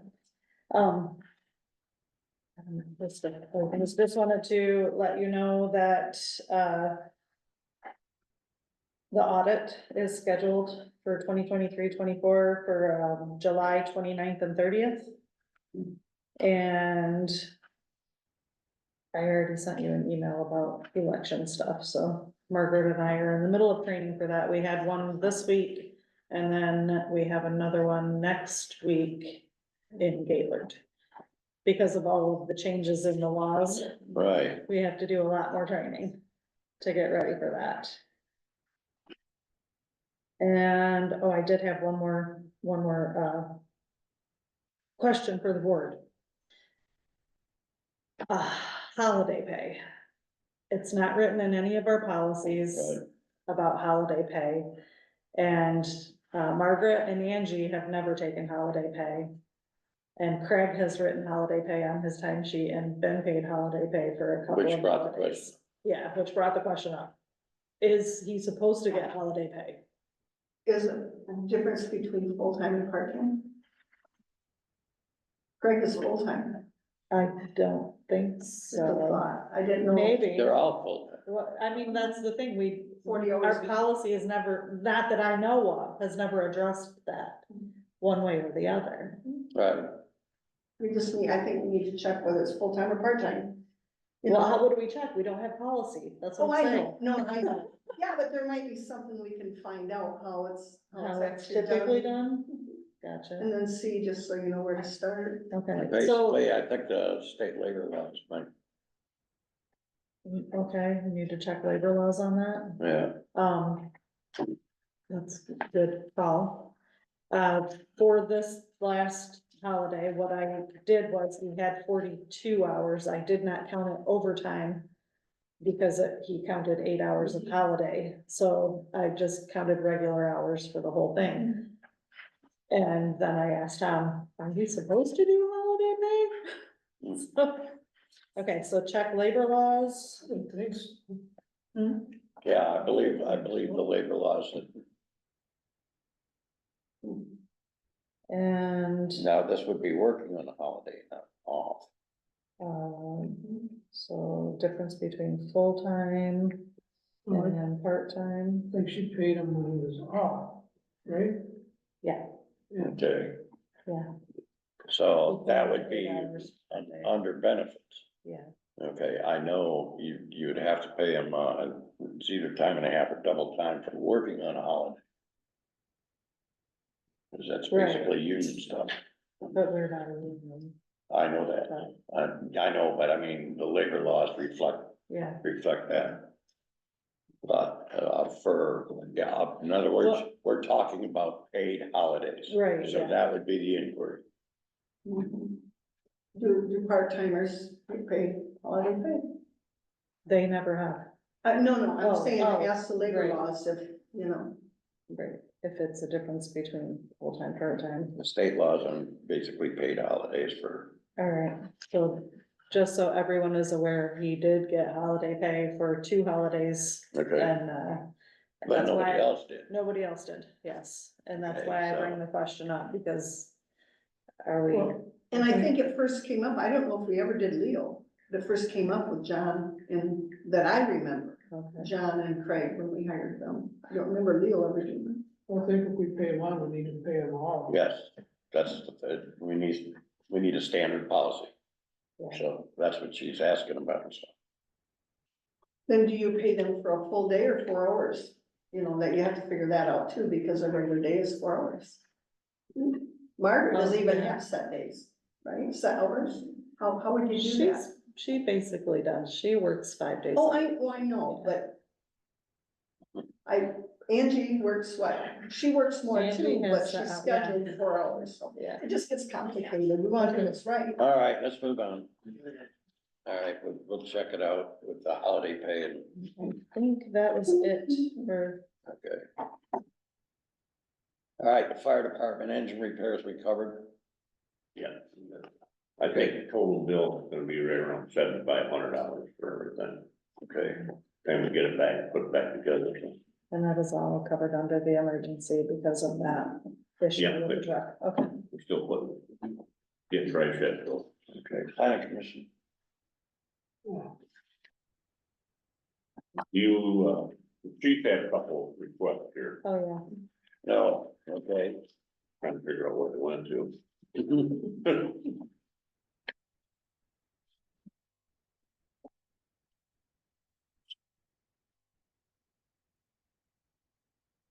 You would like to, and we talked about it now, about clients looking. We didn't do a raise this year, and our eventual goal was to get to $18 an hour, so we'd like to bring up the duty pay to $18 an hour. And we're $15.90 something right now.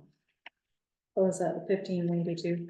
Yeah, I think that's what it is. Is that for all firemen or different levels or how does that? No, that's your base pay, everybody. Okay, That's your that's big- one that doesn't If change. you remember right, we started giving raises about 3 years ago and we were shooting for 18, well, we're at that point now. And different levels goes up after that. You still get different levels for amount of training you have, Okay. you know. Oh, And he would like to do away with, the mayor's contribution. And, we still owe this year's, Oh, okay, Is anybody actually participating in that? everybody does. Everybody else? well, nobody's contributing. It's. Nobody puts more in It's other than just what, there. than what, It's just sitting there.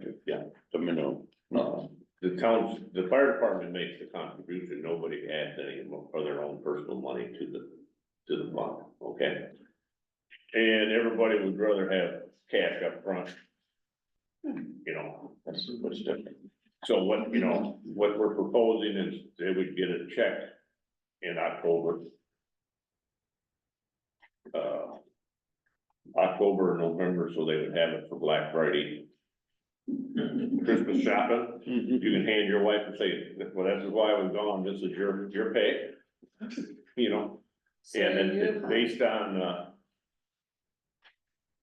where is that? Is that kind of what other fire departments are doing too? Some do, some don't. Calcasas? Calcasas pays once a year at Christmas time, Oh. you know, and, 1 to 5 years would be $500, which it is right now today.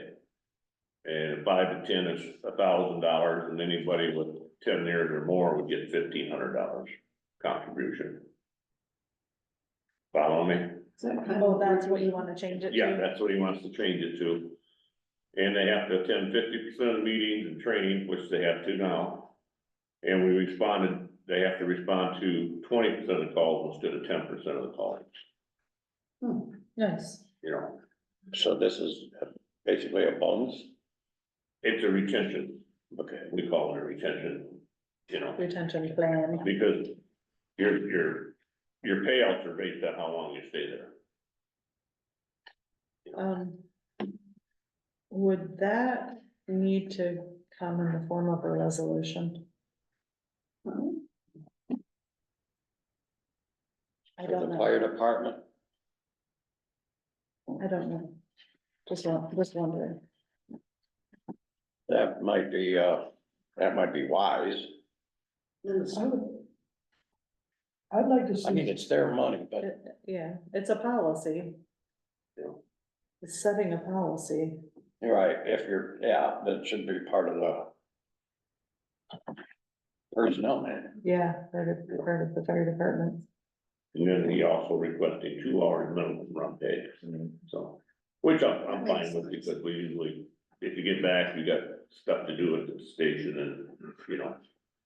Right now, when you call in and say you're done at the call, and you still have to drive back to the station, do everything, that's when your time ends. Right, so you wanna include the paperwork.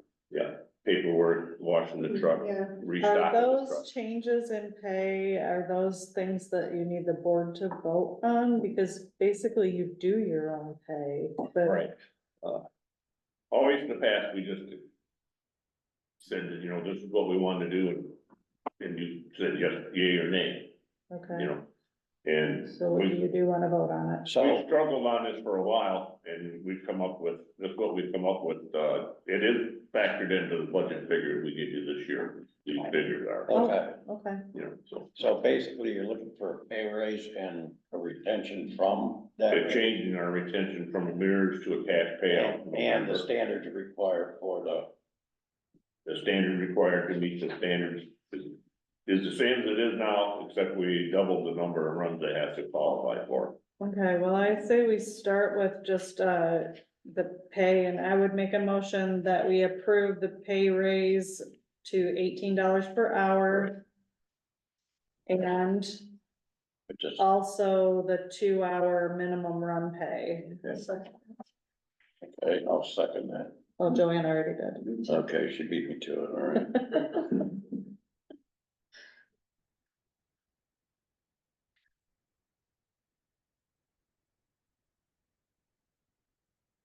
And, 2 hour minimum. So,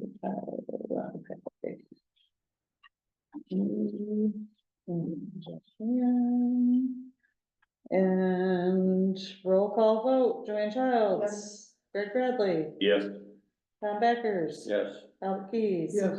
Christine Johnson, yes. And as far as your, retention, you know, you wanna put that in some semblance of order with the standards, so we can include it as far as policy. You know, basically the 20% of, 50% of training, 20% of runs, et cetera, just put it in a letter form. Adopt it as policy for our fire department. Is this, I mean, is that basically what Yeah, this is? basically, that's all do we wanna do that? Just include that in, the policy manual? Yeah. Okay, so. So it's written down somewhere, so we can find it, next board can find it. Yeah. Okay, so I'm gonna do that as a motion. I'm gonna do a motion to approve the change from MERS to employee retention policy.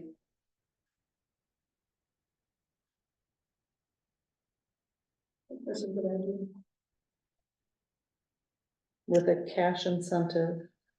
So this replaces mirrors, is what you're saying? Yeah, we're replacing the mirrors with cash payment, you know. We've explained to them all, you're gonna be paying taxes on it. Because it'll come on a payroll check, you know, it's not tax exempt like what you've got now, you know, so. I think it's kind of like an appreciation thing there too, that's, I think that. The payout will be in October, So basically, you're looking at Christmas. yeah, you know, you get a, Okay, so closing MERS, MERS, you get a check here and here. in October, Yeah, So that'd be October 3rd, right? Or. Yeah, so that would be October. Well, depending on how they get that. All right, roll call vote on that. Christine Johnson, yes. Albert Keys. Yes. Tom Backers. Yes. Joanne Childs. Yes. Fred Bradley. yes. And I would suggest that we don't make that check, with the payroll check, that we make that a separate check. Yeah, it's gotta it be will there. have to come, I think, from them. And, I believe they will send the money to each. and that way you can hand it to the wife and say there. It will go to them individually to their own address. I Yeah. won't handle that money at all, I don't think. That's how it was when somebody So else. you're finished? I'm done. Okay, before we get into planning commission, there's, They'll have to. I don't know if we have to improve that because these are just telephone estimates right now. right, until we get a bill, Right, right? we did approve the 1990, but she had a bill for that one already, we paid that, or approved that one. Right, so, until we get a bill for the drivetrain and the engine repair. Okay, two things on the draft agenda that was amended. Item C was the Iron Bridge, structural repairs, and the proposals in here from Herman's. And I did leave, recess if requested off, but if anybody can call it recess it if they, feel the need. So that's, incidental, so. And I did print up 5 of these, so we do have the red letter edition. Well, that's unfinished. And then, on ours, we've got the, so what would be OMA supervisor would be item D now. On the agenda. Oh, I thought that was under new business. Hmm? That was under new business.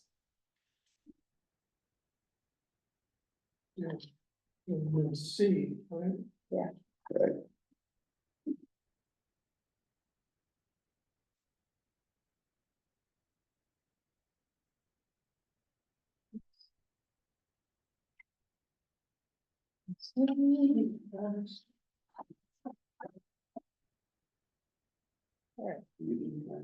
No, we're on planning. Okay, now we're on planning.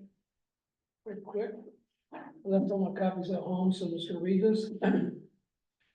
Township Representative Planning Commission Report, 6/20/24. Planning Commission is working on language, for subsection 13.02 and 14.02, letter F of ordinance, 22 in R1 and R2, districts. Language to be finished at the next meeting.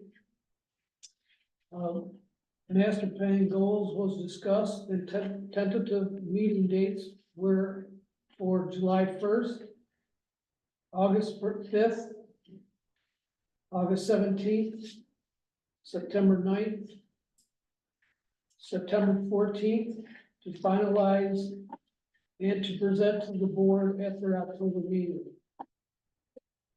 All meeting times, date, and location are subject to change, and meetings will be posted prior to.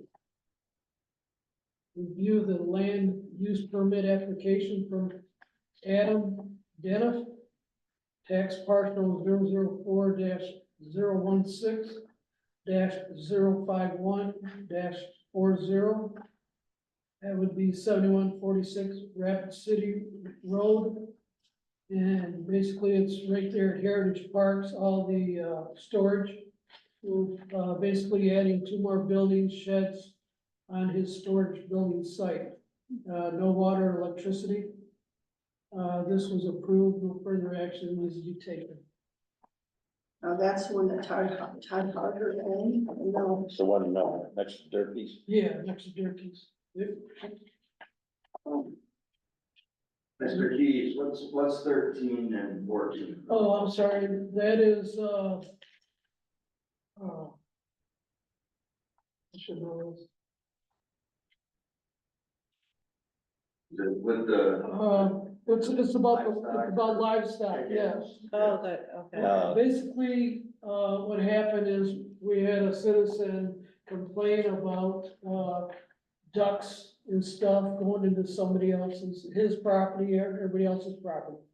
So basically, we're looking at the ordinance to come up with some language, basically stating that, animals need to be kept on the owner's property, that are under control of the owner, or, Under direct control of the owner or contained within the property. or handle per se.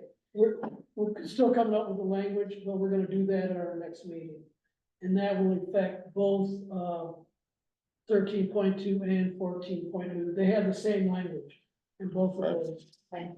Are you also working on the cemetery ordinance?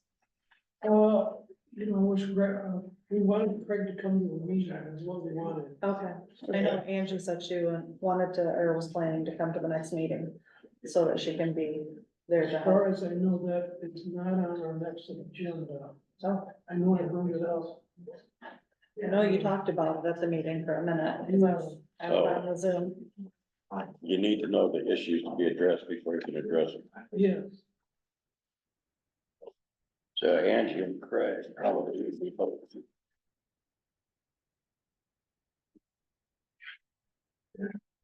Would you want me to reach out to them and invite them? Yeah. Angie said she that was would be- coming, she told me today that she was coming. But yeah, it would be great to have you invite them. Actually, I'll have them share. Yeah, Yeah,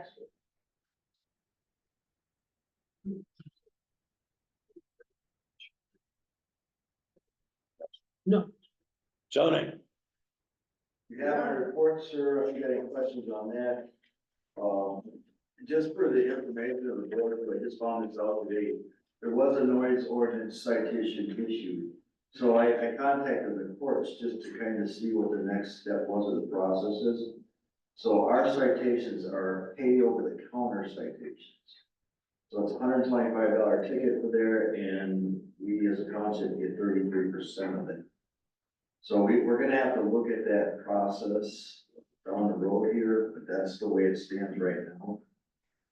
Basically, if the citation is contested, we're probably have to get an attorney involved. Just want to inform you guys of that right now. I know you've got the termination of M&R on here as well. Yeah, at this point, I think I'm running on my own. And I got access to a lot of MTA information. I think it's time. So- Are you good with that, John? Yes, sir. Okay, so we can terminate M and R. Yes, sir. I think that's a good option. It just Okay, for amount of time that they're spending in the office and the money that we spend. right, So Has that, it been 3 so months? that would be a 30-day. Right, we did 90 days. we did 9. I think this would have been into the 90 or. April, May, June, yeah, What did they do? so we will just not renew. It comes to an end after 90 days and we will not Right. renew their contract. Okay, basically, we just need the minutes to reflect that. Send them a letter. When did we approve that? April? Time flies. No, it was, Must have been April. when did you start, Joe? April April. first was basically started. May, June, July. Yeah, it's right there, so So July, first. So the end of June. and Yeah, we June. just, you know. And just inform them that, that their services will no longer be required as of July 1st. Thank them for all their help. They've helped immensely. They did say that if I had questions, that they would be willing to answer. Well, they're both, MTA reps too. Right. So, Well, knowledge. And the but last, if you've got a grip on the office and the permit process and all, and the computer, basically, I don't see any reason. yeah, I mean, I got that process down. There's some things that, like I said, we have to look at questions on, but I'm getting access to information. I would imagine once you get further into it, you may run into a Oh, I'm sure I will. issue. Last thing on it, just again, I hope the public has seen that there are little bit of improvements, especially on the main drag and some other high visibility areas. Keep at it. Awesome. Thank you.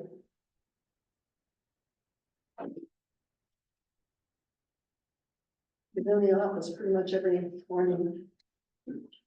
As far as, office admin, Angie just said that she's continuing to work on cemetery issues. Right. Study. Maintenance report's been done. Public Safety Committee, We did not have a forum, so no official meeting. Okay. roads. You have my report there, there's a lot of information. We had a thorough discussion on the different methods of trying to repair Oil Drive, and we submitted a recommendation for you. It has 2 options on it, it's pretty clear. Basically, what all the differences are, the, costs are kind of spelled out there for the different versions. I know you're gonna have some problems with the gentleman that you're dealing with on the easement, thing that may throw a wrench into something, I don't know. But, if you so choose, I have prepared a resolution there, it's better safe than sorry, I guess, so I threw that in there. I will say this too, and, I've already talked to Christine a little bit about it, I looked into it, we have that about $39,000 in the Metro fund right now, and I know we're kind of short on general fund, so I was looking for ways to try to alleviate that problem, but I found in the guidelines for the use of the Metro fund here that there's a couple things we could use that fund for, and that we are using the general fund for right now, a couple of them, streetlights. You can actually pay for the electricity for streetlights out of the That Metro would be fund. huge. And that would include, any charges for, replacement of bulbs or repairs. I would think so, yeah, public street lighting installation and expenses. Yep, Right, I did forward an email from consumers about the Another one is street dust. light stop. Every time we make a brine payment, we could do that on the metro fund. You don't have to use the Wow, that's road good. fund. There's a whole list of them here. Snow removal, public right of way, snow removal for rights of way purposes. So all of our sidewalk thing, if you want to prorate it or whatever, that's kind of in the easement and it's snow removal. So anyway, there's a whole list of them here. This is, So he would have to separate his sidewalk snow removal from the regular Usually snow does. plow, Thank you for that. so we could I use I was that. trying to read it on my phone. Yeah. Okay, so I feel as if the road committee has done their job on, preparing you guys and informing you. You know, giving you some options and that, we're happy to keep working on that, but. You know, at some point, I think we need to pull the plug and, you know, approve something. You know, just personally looking at it, I think it's a pretty good setup. The two roads that are on there, one of them is the only one rated road in the township, so we'll be taking our absolute worst road and making that our best road. May not be the worst road according to these guys. No, I won't. okay, Yeah, no, that's a. So anyway, we've thrown that out there for you, and you know, that's the board's decision to make all those choices and decisions. Did you include what you really recommended for? Yes, the two options with Hoiles, one being a 2-inch overlay. There was some additional ditch clean out and placement of rocks in there, which I added that little bit on there. That is the unanimous recommendation of the road committee is option 2. right. At least it's something, but it still doesn't address the foundation of the road. But on the other hand, I don't We think, could pave it 3 times, you know, for what they want for that full fix. Yeah. In talking to the engineer from Huron. well, I'm thinking that if, the drainage system is fixed, and then the overlay is, I mean, they obviously gotta put some, gravel back down and then overlay the thing. At least that gives the next board time to explore other opportunities, because Zimmerman needs to be fixed. And Hoiles needs a permanent fix. That option 2 does include some work building up the shoulders of Yeah, Hoyle Drive too, so. For clarification, could we have, Mr. Zenas is an engineer. And when we had a road meeting, there was discussion, John Rogers and that, because he is an engineer, retired. And I gave him the number of the engineering Huron that did this, and he called and talked to her. Would you mind sharing what she discussed with you? Yeah, I had a nice discussion with her and she said, we gotta look at this as reward and risk. And the downtown job that a lot of you think we should maybe do, there's a lot of risk involved in it. You're tearing up the current base that's been there for around 60 to 80 years, I'm not sure what the exact number is. It's still in very good shape. The few logs that popped up are in good shape, you know, to show. And she's really concerned about taking those logs out. Because once you take those out, that's a good base we have. And then you're gonna substitute something back in. And, what Roger, I think, was saying, they had a new material that's impervious that they would lay down first over the muck, if you will. And then put gravel on top of that. Well, the issue with with that impervious layer is, what you're making is a boat hull. They're still gonna float, you know, if the whole boat floats, well, I don't care what you do, it's gonna float because it's over muck. You can't take it all out, I don't know how many feet, you go down 100 feet if you want. Yeah, how deep can you go on Hoiles without hitting water? Right, well. Probably about 4 feet. I can tell you what it is right now, go in front of our house right here. Our houses and across the, where they dug the ditch out. There's this much water in that ditch, and that ditch is about this deep, so you need 2 feet is your answer to your question. So she thought the overlay would be, didn't she say that? So yeah, she would go along with the overlay. Another advantage is you can do 3 overlays for the cost of one other job. If you only get, I say you're gonna get 20 years out of the overlay, even if you get 10, you can get 30 years worth, and the other one is at risk. I know, everybody wants something done sooner rather than later, and that would expedite the process, and would provide basically, You're not playing with the unknown as much, that's a big risk to start getting in there and tearing things up. and repair the drainage system at the same time.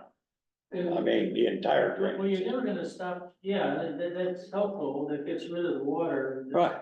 Surface water. and that's- Stop some of the float anyway, and the sinking from the roadbed. Yes, sir. If I may, and I appreciate your wanting to do an excellent job, a long-lasting one, but I watched him clean the ditch 12 years ago. It's a piece of crap in a year.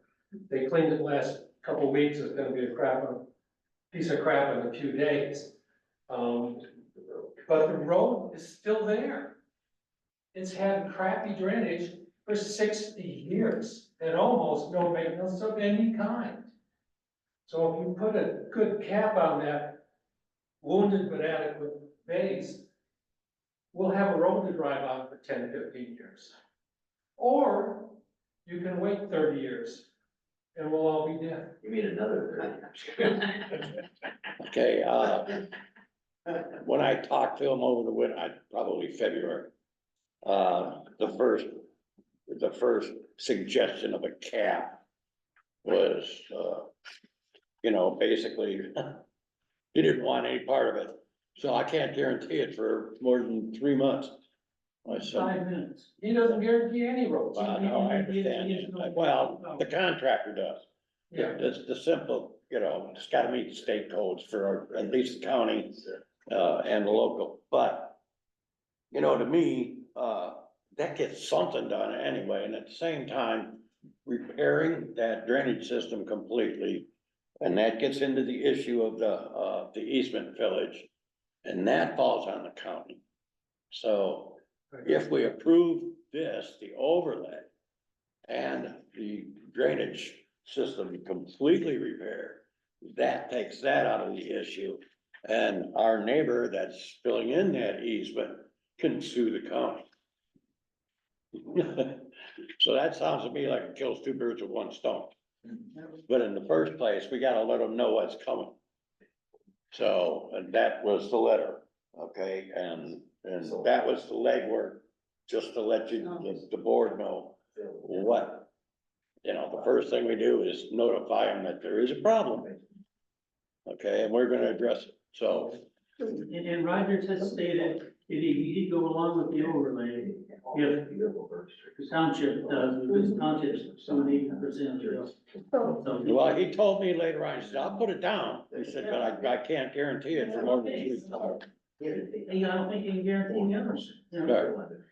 Okay, We do the resolution first and then we got a resolution here. Yes, we need to read resolution, it would be resolution number 8 of 2024. Would you like me to read that? Or would you like to? Read it? this is,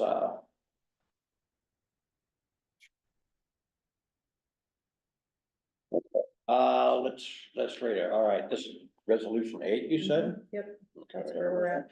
8. Put that in there first. Zimmerman Road funding authorization of a 4-year installment loan. Okay, this is different from what we're doing. Okay, Whereas the Board of Clearwater Township, Kalkaska County, State of Michigan, pursuant to Michigan statute, is vested with the authority of administrating the affairs of township government of Clearwater Township, Kalkaska County, Michigan.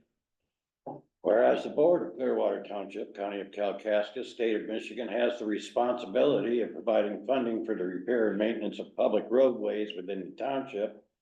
And whereas the residents of the township of Clearwater have recently passed a 2 mil road funding millage lasting for a period of 4 years. Whereas the township's current taxable valuation is approximately 179 million, meaning that the township will collect approximately 179,000 per mil, or approximately 358,000 per year, or approximately 1.432 million in the 4 year repayment period designated for roads, and will grow as property values are increasing. And whereas the cost of these projects, both individually and together, exceed a single year's collection of the road tax revenue. Whereas the cost of labors, materials, and construction are continuously rising, resulting in these projects being neglected for a very long period and have created an unsafe condition. Now therefore, it is hereby resolved by the Township of Clearwater, County of Kalkaska, Michigan, authorization for the township to seek a short-term financing for the Hoiles Zimmerman Road construction projects is approved. Be it further resolved that upon the passage of this resolution, the Township Board is authorizing the creation and preparation of a loan agreement to be approved and signed at a later date, the funds of which could be used for the stated project's completion, with any remaining to be deposited in the township's road fund. This resolution was adopted by the Board of the Township of Clearwater at a regular meeting held at the Clearwater Township Community Center, 5407 River Street, Northwest Rapid City, Michigan, on June 20th, 2024. That is the resolution. So a roll call vote. So, on this resolution. Now, a discussion, Discussion. we have a motion. So. So we take this loan, when we do this loan, what about all the rest of the projects? So that's what I'm concerned about. The thing about it is this has to be repaid within the 4 years of the current road millage. We're already a year into it.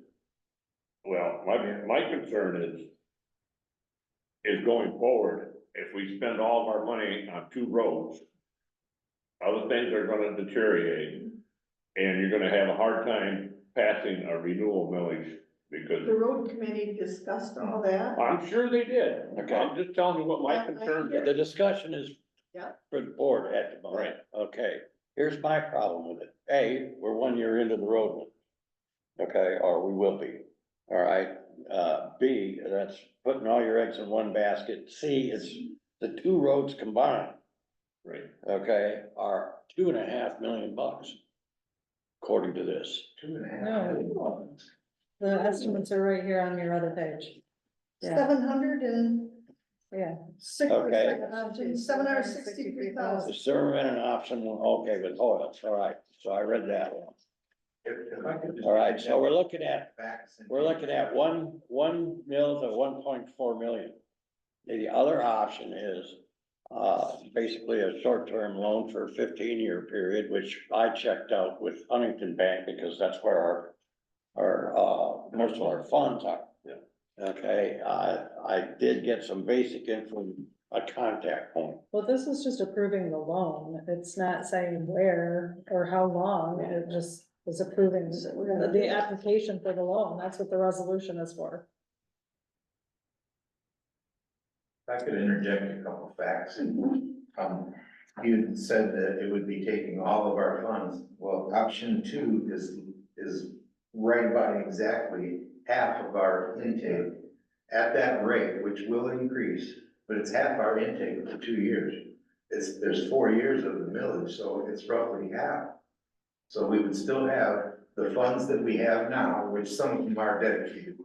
But we'd have the remainder of those funds plus about half of what we would be collecting. Are these, And an alternative to pay for it is almost impossible if you don't wanna. Okay. Yeah. So if you combine Zimmerman with basically the cap on Hoiles, you're looking at $763,678 at today's prices. That's what the 5% potential. are these up-to-date costs? Up to date, yeah. I mean, like, I have talked to Huron Engineering, okay, and the lady has confirmed that those prices are relatively stable, that were issued exactly, on June 12th of 2023. Okay, so now, One other thing too, and if you were to go for the 15-year one, which, that's up to your year, You're gonna pay a lot we more already interest. have the money approved for the one that is existing right here. If you wanna develop one on a 15-year thing, there's a possibility of a referendum by, residents. There could be. yeah, I understand that, and the 20-year bond is out of that, that goes to a referendum anyway, Correct. so. So the complete overhaul of Zimmerman Yes, sir. and the cap and drainage, restoration at Hoiles is $763,678 as it stands right now.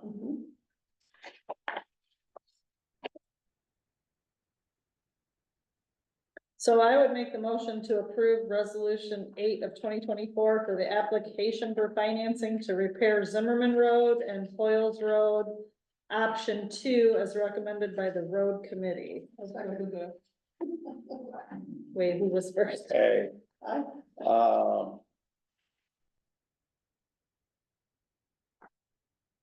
I got you. Well, no, but I understand in the resolution, it doesn't say option 2, but does it need to? I'm just including this as a attachment to that resolution. Okay.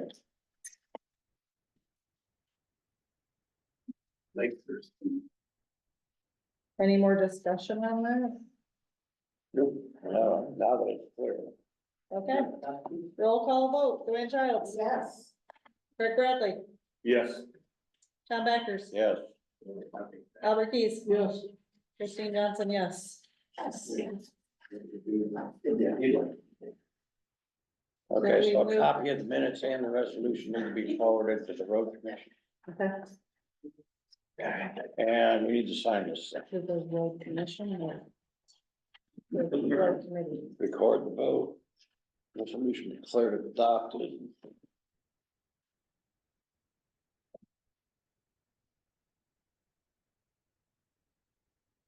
Since you're finished with that one, I got one more little tidbit on Underhill. Yeah. Just so you know, Give me your copy. we do not have a contract in place yet for the additional paving. They've already pulverized it, which they would have done anyway, but the company that just pulverized it is gonna be paving it in August, so my priority right now is to get a contract between you and John Rogers signed, so the paving company won't be out there working without a contract. Starts in August, so we gotta get that rolling soon. This is for Underhill. Underhill. are they gonna pave up just to where the approaches are for That's, this, for that's the, correct, yeah, Not only on the paving one bridges. side, I think, in the interior, or on the, inland side, I guess. yeah. And Bobby Underhill's all right, putting the gravel down and stuff. Yeah, they're gonna, they didn't put any of the pulverized stuff out there, which probably is good, because that'd be harder to clean out, so. They're gonna put some regular gravel down there to allow the 50,000-pound trucks to go in and out of there. Okay, so John Rogers is gonna, get bid proposals on this resolution. And basically, should already be bid proposals on both. We have engineering studies there. Well, the engineers, I don't know if it's been put out for bid yet, but the numbers seem to Well, coincide. first of all, we have to apply for the loan. So, as far as scheduling goes, does he look, It's not gonna be until next year. we know. well, that's what I'm that's what I'm driving at. Work probably will be. Okay, so, but. We've been patient. I know that, sometimes more patient than others, but, yeah, Hopefully that. Sure, we didn't want People on to- Zimmerman Road have been very basic too. but, yeah. It's been a long time, at least now we have a game plan, to fix that, so. So one further question before the end of the road report here. Do you want me to contact that individual at the Mike Myers, that, Mark Nettleton, I think was his name, the initial guy, and just have him prepare some of those things to have you look at them? I can just have them forward right to you. Prepare what now? That loan agreement, All that. yeah, the installment loan agreement as well. Yeah, I haven't had the time to get, And to dig it. he wants to use Huntington Bank too, so we'll be using our own. Can he show up at a meeting? Possibly. Where's he out of, is he out of Grand Rapids or what? He's out of Grand Rapids. Yeah. Can I do it by Zoom? He could probably attend by Zoom, I would think he would. Yeah, he could do, The sooner the better. either, I'll contact him and get him, I'll see if he's available to do that. okay, and that basically requires roughly half our budget for the next. For a 2-year period, yeah. Okay. Well, But we only had Well, one. we haven't spent a penny in the last 10. Oh. Okay. No, we haven't spent, you know, Parks we and were Rec. pushing it off. the last- Parks and Recreation. They're written for Kalkaska Conservation. Yeah.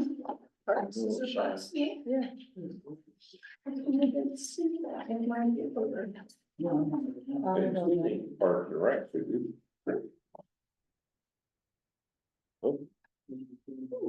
Let me see. Actually, we have Joanne. Doesn't finish the work on a grant writer. To apply for the Great Lakes Doesn't Heritage Park. Either or. Heritage Park improvements. Okay, so the two grants that you've applied for right now are both Freedom Park again? Mhm, Okay. So this would be for Heritage. yeah. And Lisa will continue to help. She does a lot of grants, but we also have other people that I've invited to our committee who know how to write grants. Right. If we get. Well, members to do it. I'm not getting a whole lot out of GFA, I'm not either. so I would suggest, either contact Lisa or, one of the other, individuals. And we will know in September if we got those grants, which is in September. Clarification on 24-25 fiscal year budget, the board approved expenditures and a plan for grant matching funds. Okay, the grant matching funds would have to basically come back to us anyway. All right, as far as the grant application funds. If we get the grant, there's a certain amount we're gonna have to come up with, and I understand that, but that would not come out of Parks and Rec. You're looking at 1.2 million just for Freedom, so a 20% match is $240,000. Parks and Rec does not have $240,000. That would have to come out of the general fund or elsewhere, I don't know, or, I guess that's something that should have been planned ahead of time before we, I'm encouraging them to try and get lesser grants and get things done a little bit, because it's better than spend a lot of money and not getting it at all. Well, the fact of the matter is if you get a grant approved, we would have to come up with the match. We would have to figure out how to do that, even if we had to go to the bank for a loan to do that. But that would be, basically, you're saying you'll know by September if you have the grant or not.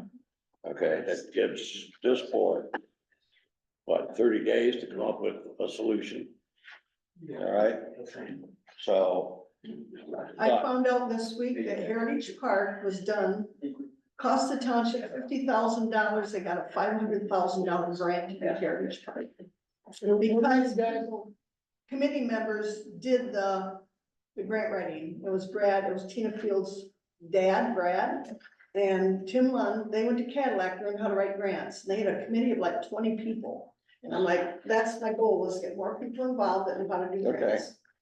That's, you know, and then if you do get the grants for either part, Yeah, okay, then the board has to figure out how to come up with the match. if we're gonna accept the grant. Yeah. Well, Right. why is that responsibility on the board? I mean, It's not, it shouldn't the be, parks and the community and. they should be coming up with their own plan. Mhm. Well, no, I, do all I understand that, but That- their millage is not gonna cover a match. Not for, Okay, not so- for that, I mean, they have to Figure out how to come up figure, with, yeah. you know, and if it requires the township to basically borrow some money, then we would have to do that, or issue a bond. That might. I can't see you issuing a bond for $250,000. You know, Or depend on. Ethan, That would have to go for a vote of the public, Yeah, yes, yeah, so, you know, the thing about it is there's you get, fundraisers out there. you get a grant approved, then the township board's gotta scramble to figure out how to pay for it. That's what the bottom line is. Any suggestions coming from Parks and Rec would be appreciated. Well, Parks and Rec, they need to have a fundraising strategy out there. Yeah. So when this comes due, we can go see these people that Right. all contribute to that, and then in the greater Grand Traverse area, you know. okay. That's what I'm thinking, I mean, it Yeah. is part of their plan, it's part of their budget, it's Right. part of their strategy, like you said. We're gonna go through the rest of the recommendations. I sent them, well, I think it was Kelly I sent her a detailed instruction on their responsibility for expenses and how their budget works. And now they're still asking for clarification from the I board. think it's pretty simple, what, you Yeah, know, really. we voted on. I mean, that was on the ballot, that's what Yeah. the people voted on, I mean, Yeah. that's pretty cut and dry. Right, I think so too. You know, they're not a taxing agency. And, I know they're frustrated because they heard, and you said it's not true, they're, because they have a millage, there's more expenses we're gonna get out of their millage money, such as the porta johns. Now, I lean more toward Heritage Park for them to be responsible for porta john at Heritage Park, we got the walking path, we got ball fields and all, with the other parks, it's just random people using the parks, and I haven't even seen another invoice other than the ones for Heritage. okay, but the porta johns have gone out, I believe, so we might, but, eventually, if we get our ball fields going, we will have income coming from there. Already the pitching machine, batting cage is up doing, so we'll get more Porta money. johns are actually, it's a park expense, it's an Yeah. expense to maintain and operate the parks. Mhm. well, one thing it does, you know, it puts all the expenses for the operation of all the parks right here, so Yeah, even though going forward, what it costs to run parks are right, instead of saying, well, this is over there and that's over Right. there. It's all in one But pot. Craig mows, so does the parks pay up for all the parks, Craig's to do all the Yeah, plus parks? We have to figure. some of the porta johns are seasonal anyway, Right, they pick them up in the fall. So, June, July, and August, maybe September. You know, no, Okay. and that's not a huge amount coming out of their budget, no, so I don't see But any. any amount coming out right now is Well, yeah, for them, I understand that they're trying to keep that money hoarded for grants. But they have to pay their expenses too, Yeah. and we don't have a And budget. for line instance, for like putting water, parks. we agreed to put water, Craig, because we were there, when we get the grant for the trees, we had 10 trees there. Craig was there, and we agreed maintenance would make sure the water is in those bags. But that should also come out of parks, that shouldn't come out of our general fund, because that was a grant agreed on with, you know what I mean? So we're gonna have to figure out some of this, because they have money we don't. Right? So we have That's to true. figure it So out. if they're calling on Craig to do this Yeah, or that. you can't pick, can't pick it away. Can't pick No. it, can't pick and choose what you wanna pay for. Yeah, as long as If it's a service or maintenance on the parks, then it's a Parks and Rec expense. So we're gonna, all of Craig's expenses will come from parks and we'll pay for them. Even though in the past it was never done that way. Just because we have a millage for parks. Well, that's because it came out of the general fund, Yeah, yeah. and the same way with the fire department. Fire department has more money than any of us, then fire department should be paying for the mowing and the different things that go on in the fire department. It is another department And the that's cemetery. utilizing our maintenance. He's got that time sheet where he's supposed to be putting his time down, so I don't know if he does or not, does he? He No, does. so they split it He between separates it. But she's gotta between the figure out- parks and basically the other township buildings. That's the. So if you want them to divide it as mowing time, I think that it's would. maintenance hours. I think that would probably, because they've already submitted their budget and we didn't include that in their budget. I think that But would they be, still have money that we gave them out of our general fund to Yeah, start. we did that to them last year too. Yeah, we give them Nailed them, years. nailed them with another expense they weren't expecting, Well, the other thing about it is And they gave us this money is back new, before. okay? Because they haven't had Parks and Rec for a long time. Okay, we established the committee, we gave them a millage. So now we're just kind of feeling our way through all this stuff They never had it. as a board. And, well, you've never had a millage for this. Yeah. I understand that, so, but yeah, now they have a budget. Now we have to figure out how to deal with it. And they just wanna know, they wanna know in advance what they can do, so when they figure the budget, they don't wanna have any Right. surprises. Then they should come to the budget workshops, which are coming up again. Okay, and we can figure out. But they who did paid for what. offer to give us back the money to pay for the gym floor being done, out of that money that we gave them. I bet they would change their mind now. Plus it has to be redone. I think Oh, not redone. within 3 years, for 3 years. So, Not the 15,000. Where we at? Like, okay, we're at. Okay, Parks and Still Rec, on ball ball field maintenance. Okay, We kind of already talked about. it. you were upset because you saw the ad in the paper. Okay, this has been, come up for a couple of months from our Okay, Parks and Rec. all right, all we right. need to move, Are you gonna include that in this discussion? yeah, Your open meetings? yeah. Okay. What are we doing? So since you're bringing that whole thing up, then we just should discuss this Open Meetings Act that was violated. What was violated? I don't have a problem per se the ad. What I do have a problem is you making a decision for the board with there was no meeting, there was no public involved in that decision. You made that decision without the board approval, right? Right, You can't do that. For one, it wasn't done in front of the public, right? all right. Am I right or wrong? The maintenance. The maintenance of the ball fields has been a subject of discussion for I the past understand. couple months. That's not the point here. Okay, I put it on the agenda.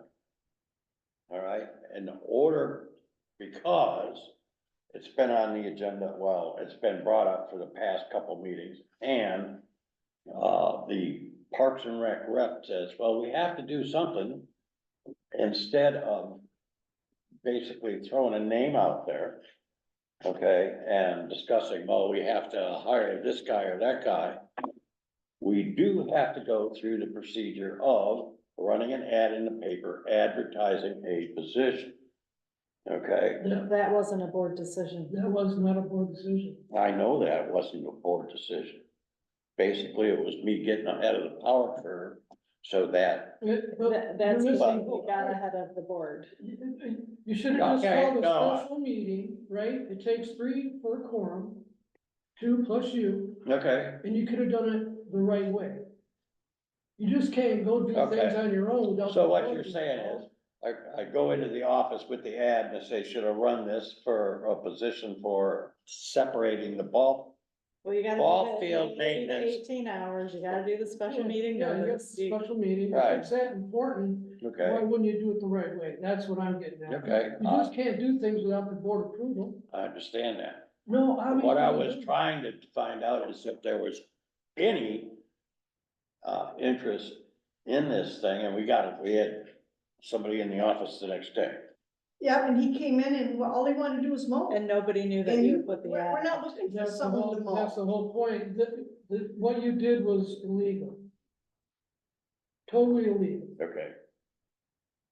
I stand corrected. right, but we can't keep doing this, I mean, it's going on 4 years now, Tom, All right. you know? Okay, so first of all, we have to decide whether we want somebody to maintain the ball fields. Do we create that position? Which is why I put it on the agenda. Basically, not just mow the ball fields, is to take over the ball program, because we haven't had a ball program, and the fields need to be maintained in a way. It's more than just mowing. No, I They're like understand this, I took my golf cart over, it's like this. Well, it's like Greg said, he can mow the thing, he just would need somebody to, But if we have someone, if Craig doesn't have to do that, he can work elsewhere. Is Andrew not gonna volunteer to do it anymore? No, he's all for doing it. And he wants to do the fields and get them level, and he knows how to do fields. That's what he wants. the fact of the matter To be is, able to- she wants to pay him. We can't do that unless we And that's, create a position or actually, look for a contract. he started out as volunteer, and this has gotten huge. Well, We need someone responsible to talk to coaches and teams and Is kids this and all you this. coming to us from Parks and Rec as the board rep there, bringing to us what they are recommending?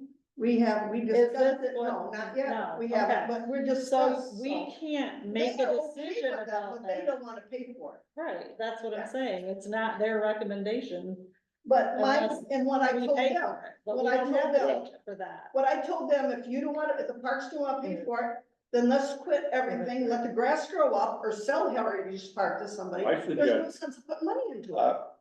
Is that we find somebody that's a professional. Take a look at it and tell us what we need to do to the dirt part. But it's the Parks Department. Do we Right, do but I'm stuff just saying. like that when would we step on Jim's toes and say, we're gonna make plans? I agree with that, but I'm saying this is what I see that needs to be done. Yeah, If somebody needs, a professional needs to hand us a so report we or they tell them our a report. Parks representative to go back to Parks and And it's not a volunteer, recommend that to them. somebody that knows the business and says, this is what has to be But it done. is going to be a Parks expense. Right, and when it comes down to scheduling all this and everything else, I would say that needs to be, go through the office over there. That needs to go through the office, yeah. Should you put it on the calendar Put it on the calendar. and collect. I mean, I know it's more for Andy and everything, but why would you have scheduling for this building, that building over there, and then somebody wants to use the ballpark, and we have to find a volunteer that wants to run this? Yeah. Well, Well, let's then, say- but the thing is, when you've got a guy overseeing it, whether Vandergriff or anybody, they have all the connections with the coaches and the promotion of coaches. Right now, he's promoting the upper field. There are teams that just come to the upper field, but they're not ready to play on. We tried for 3 years and we had nobody. Your son helped a little bit, but we did not, when you get volunteers, they're hit and miss. We need someone that says, yes, we wanna do it, we wanna get this ready and play. Or we might as well just say, we're not gonna have Heritage ball fields, we'll just cancel them. we're putting too much money into the maintenance of them to not have them played on. I agree with that, but you know, that has to come from Parks and Rec, not Yeah, from this board. yeah, And Parks and Rec has to live within their budget, yeah. it's the same as any other. And I'm department. gonna bring it to them. If you guys don't wanna pay for this, then let's just, maybe we can sell Heritage Park. Maybe ball teams would like to buy it. I think It's centrally located with everything. It's gonna take some expense. But I'm all for if someone wants to come in and fix it all. at Find once. someone, okay, that can inspect both ball fields Mhm. and tell us what we need to make them playable, And then we come up with, okay? And Does suggest, it- does You said you had a suggest name? that to Parks. You had a name of somebody that would do that? You cut the grass or water it. I would Right, like to Jeff? find out the cost, because right now it's kind of a gamble. Well, you gotta How come much up, money do we wanna put into that field if we're not sure we're gonna get it going and That's whatever? a discussion I know, of that's Parks. you're not gonna get it going. Right now, their mindset is not there, their mindset is the veterans. I know, Baseball and season ends it's something that July. you wanna I see know. done, but we can't I operate understand. that. Basically, Parks and Rec needs to do the legwork, so we know what we need, and we know I'm what trying to you get more want. volunteers, We know what you want, and then we can go from there. yeah, we need more volunteers, and I've already talked to 3 men who have been involved in before. Hopefully I can get them there. One guy was head over all the parks in Clinton Township. When he moved up here. Well, I'm gonna tell you something right now, I got 2 sons that can travel baseball. And we travel all over the place, Charlevoix, Boyne City, Petoskey, Right. they all have outstanding facilities, you know.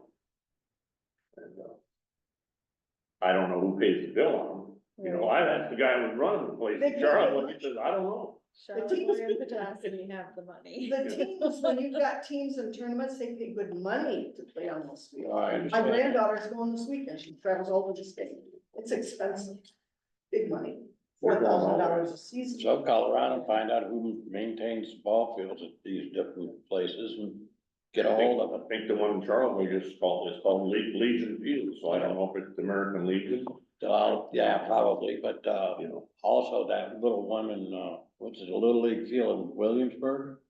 With the little, the green fence. Yeah. That thing's always in immaculate condition, so. Okay, I'll check around.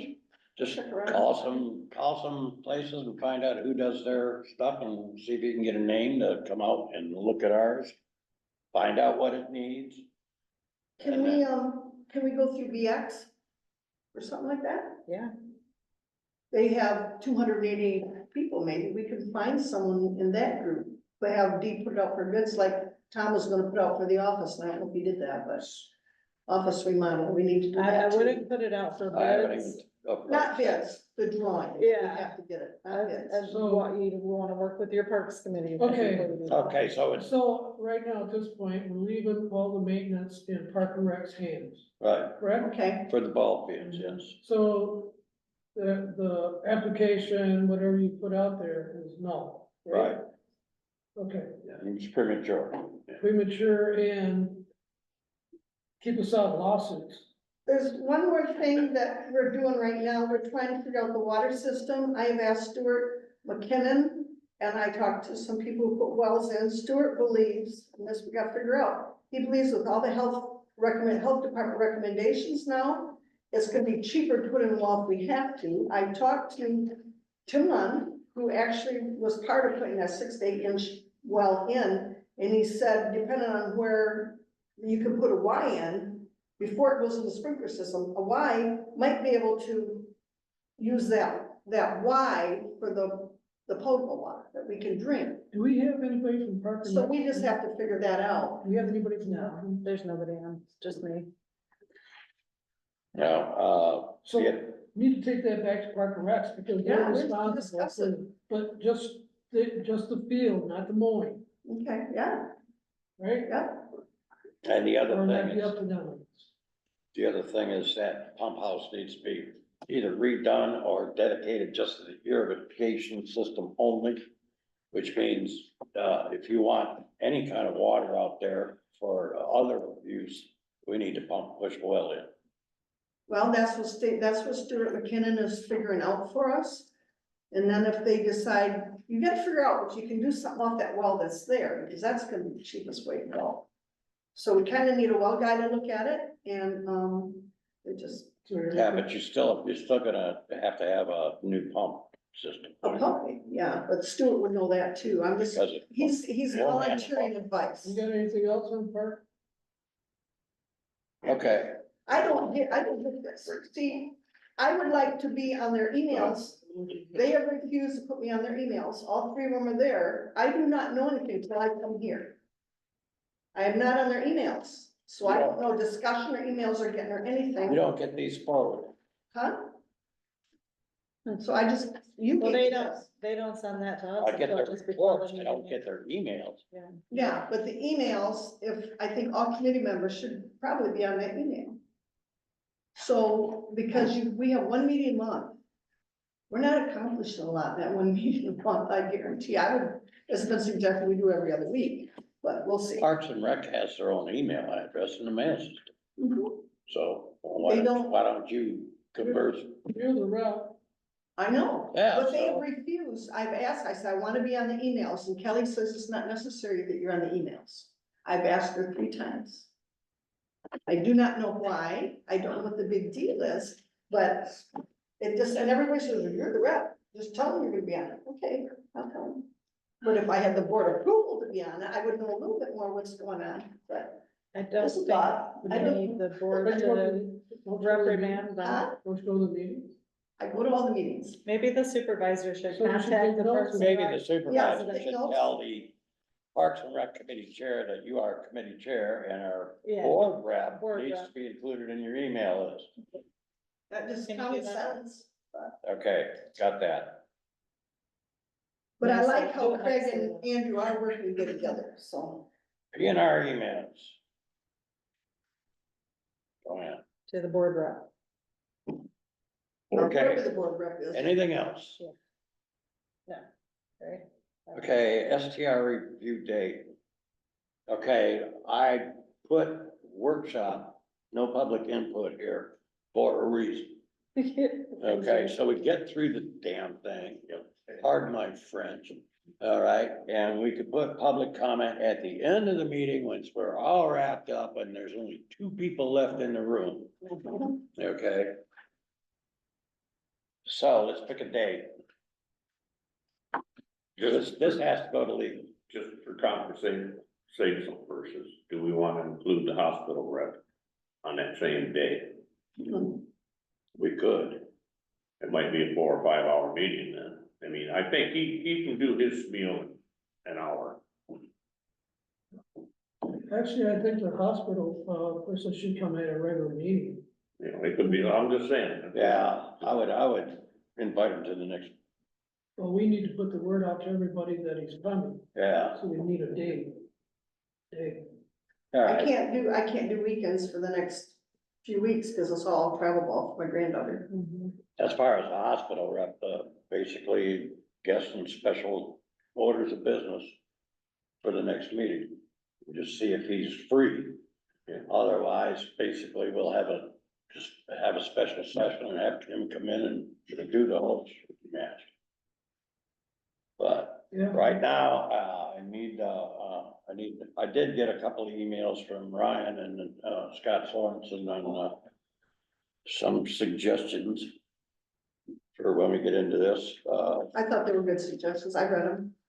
but, basically, what's done is done.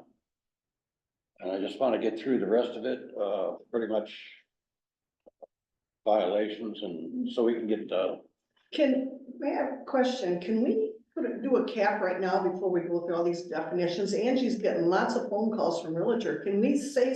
give So am her I. something that- We, Can our we- standard response is, it is not legal right now. Yeah, that's, Okay, Okay, let's set a date. yeah, that's the answer, not legal. okay, and we do like to get out of there at noon. If people have other things to do with their Saturdays than sit in this place. Well, couldn't it be I mean, I'm not against an evening meeting. I mean, I don't know how the rest of me your too. schedules I'm better. are. I don't know about Christie, I don't know. Depends on. Better than a Saturday. The only Saturday I have free is gonna be the day before the 4th of July weekend. 6. Yeah, I'm gone all next week, Well, and then the weekend after that is 4th of July, so it would have Yeah. to be, I'm okay for Monday or like evening. Also, I have to publish that. and then we start evenings on, Sheriff, where's the sheriff? Thursday Night Live starts on the 11th of July. I have to publish the closure of Lake Street for the sheriff's department, Lake Street Public Access. Does it have to be Thursday? No, I'm just saying if that day is out. Publish Lake Um, Street for 4th. If it's an evening, we can do Tuesday. Tuesdays I'm free in the evening. Okay, make a decision here, folks, cause I'm Anybody going, else I'm free on going with the Tuesdays? flow. what was the date there, Christine? How about July 9th? Well, that's all. As a Tuesday? Yeah. that's You're in a August. And you're talking for the STRs now, right? Yes. Yeah, I'm all right with Tuesday the 9th. Fine. Okay. What? I mean, it can be in the after, anytime. during the day. Anytime during the day? I can do pretty much any time during that day too. You wanna do it early? Senior meals in here 9 to 1. July On 10th. Tuesday? July No, 10th. well, we're saying Oh, the oh, ninth. the 9th. Tuesday. Tuesday They're evening. meeting in here. Yes. Would that be? No, they meet in here. July 9th is good. July 9th is good on the calendar. On the township calendar, yes. Thank you for checking that, because we forgot to do that last Yes. time. Mhm. You said it's free. Wow, or that is it was, free? that was my question. July 9th has open basketball listed as the only activity. Nothing here, though. Nothing. Nothing here. All right. All right, so uh, July 9th is open. You wanna do it early? So we're gonna do it on a Tuesday, early, like what time? Well, Joe's Like probably 6, really, if she can get here, right? 6 o'clock, 5 o'clock? Whatever, if I can When can you get, get here? I can be here at 6. 6 PM, 9 July, Okay, at the community center. We have to add that to the calendar immediately. And the Lake Street closure. And the what? What's that? I say that Lake Street closure, you need to get that out too. Yeah, the Lake Street, I'll get that to the paper. And that's gonna be in the gym, right? Well, Here in this building or? Here, here, Oh, okay, okay. okay, Little Red School also. right, yeah. CC, community center. Okay, the B and E inventory, basically, I already covered that. I do wanna go over For the that, hospital, we wanna meet with that guy? the hospital, We're gonna set a different time for for the CEO of the Well, he has hospital. to check to find out when he's available and, Okay, can we do it Monday night? Wanna ask him if we can do it Monday night? or just, I mean, I could, it'd probably work best if I could give him 2 dates. right. Actually, it's more than he's available than dictating to him when we can see him. Find out when he's available to show up, get some Okay, dates. and then we'll go from there. Okay, yes, sir. okay, so, And it can be, excuse me, but 6 o'clock or later, right? Okay. Yeah, just his presentation on, the facts of the matter and Q and A session. so the trustees were, made responsible for doing an inventory, basically inventory and investigation of the missing items that was taken from Heritage, pole barn. I'm gonna hand the supervisor one more copy of that inventory, cause I know there's some stuff that Craig's, when we did this inventory, we went off what we had. Some of the stuff that he's finding, I couldn't find on here. So I don't know where they came from. As far as receipts, we worked with what we had. So I'm gonna hand this to the supervisor. I would find that our job has been fulfilled. I can tell you, and here's a copy for everybody.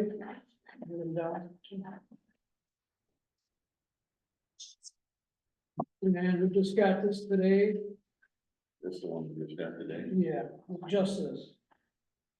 This is- The Kalkaska prosecuting attorney, has basically said this is the end of it. The successful prosecution is unlikely in this matter. Can, The reason being, and I really think it hinged on this, is the witness that we had made a statement to the sheriff. But when he was contacted again about actually coming in and, Testify. testifying, he changed his mind. So basically, to me, that threw this whole case out. Yeah. I mean, that's what's happened. Okay, So this case is officially closed as far as trustees are concerned. Now it's a matter of, do we wanna throw the packet back to the lawyer to see if there's anything else that can be done? I'm not sure that there is, is there, so. okay, same way here, is there any way that we, with what evidence we have for some of it? Is there any way that we know? Is there any way that we can do a small claims on this? Or up to Well, 60? there's no, our witness is gone, so I don't see how you can. We have things that weren't taken into account. We've got a video of gas being taken with, we've got other things. Actually, that was asked, one of the trustees that viewed the video, and it was basically, you couldn't really tell. So taking everything, What? taking everything into consideration, Joanne. Yeah.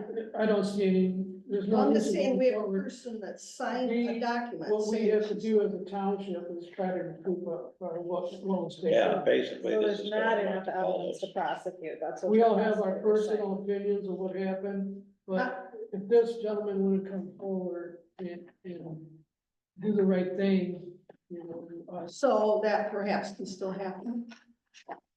then that I'm needs, just saying, that needs to be brought up to the sheriff. That's the We're sheriff. done with it, as far as I'm concerned. What about Are you the state? Right? I there agree, I don't statements? think there's anything we can do from here on. I mean, yeah, you can do a lot of stuff, it costs you a lot of money, but the end result's gonna be the same.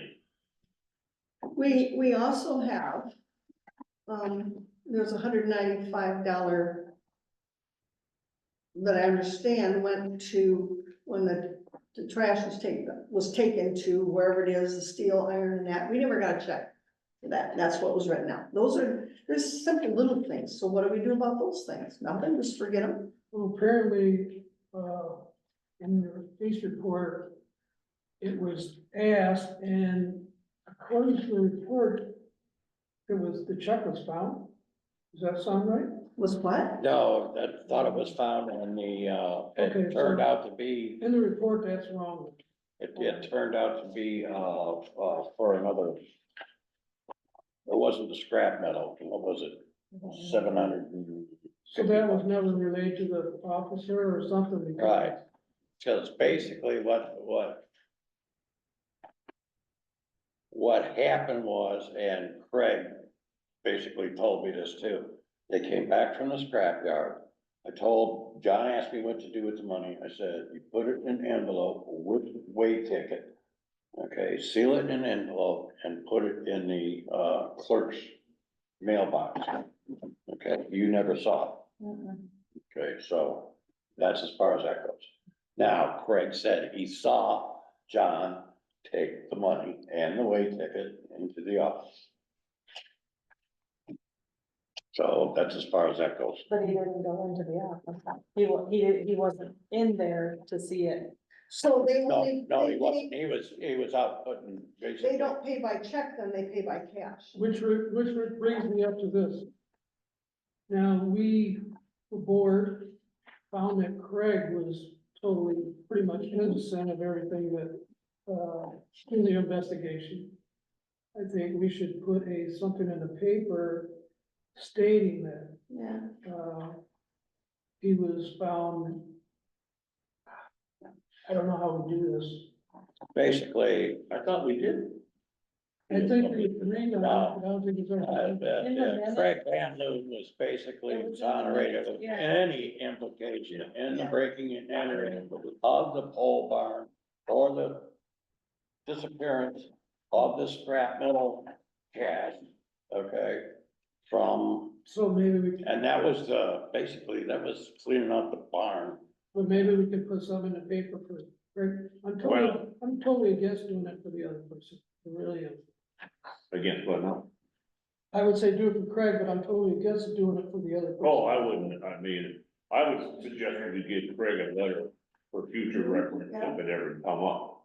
Right. Just one thing, I think it was the poles from Freedom Park, the fence, those aluminum poles that were all knocked down, I think that's, well, one of those were. But the other thing is, once you turn this into your insurance company, I think it's up to them to prosecute if they want to, follow on it. I think Right. when you decide there's nothing more you can do and you give it to them, I think it's out That of might be your. an idea. Okay, well, yeah, the Well, prosecution is dead at this point. Well, our lawyer, when I talked to our lawyer, he said once the police department was done, he'd be willing to look at it himself, because he named off a couple of words that, I don't know how they mean, but he said he would be willing to look at it. There was Maybe actually, someone, when I talked to the lady and she sent me pictures of the scrap metal folks. And she said she wouldn't talk to our Calcasas sheriff, she'd only talk to state police, so that's what kind of police. But we lost at the top of the pavilion. The DNR plaque's been there forever, and there was something there, she took a picture the same size, everything was scraped off. We've been over that and it led nowhere, so. Okay, all right, so this goes to basically the insurance company.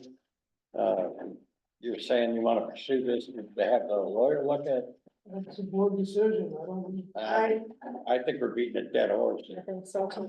I don't think we're gonna get anywhere with it. Looking, I Until like we know- Tim's idea. They want to go forward or something. Can we give all the information you've got there to the insurance company?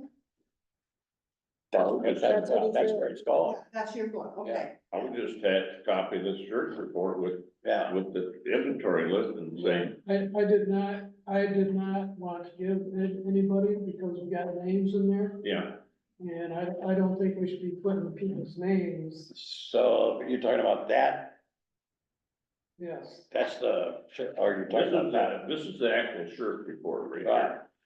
So you're saying withhold that, but Yeah, just we redact can't, that's it. got people's names in it. Right. And if somebody wants to FOIA it, we go right ahead, but I don't think we need to be giving. Yeah, that information. we don't need to make it into a whole deeper. So, okay, so this goes to Paul Olson, I will, Here, you take that, I've got two of these. yeah, I've already got one. Oh, okay, good. And as far as the packet that I gave the sheriff, that is not it, that's just the inventory. Right, But if he needs it, I can get one. okay, I'm sure Tokyo Marine will call back and have a couple of questions, so. But, cause that's what's gonna happen with this, he'll contact, he already has contacted Tokyo Marine for a claim number, okay, he's waiting on this. So. Okay, Iron Bridge structural repairs. Okay, Pat Herman. I went through 6 different metal fabricating companies to come up with this guy's name. Because he's a mobile welder.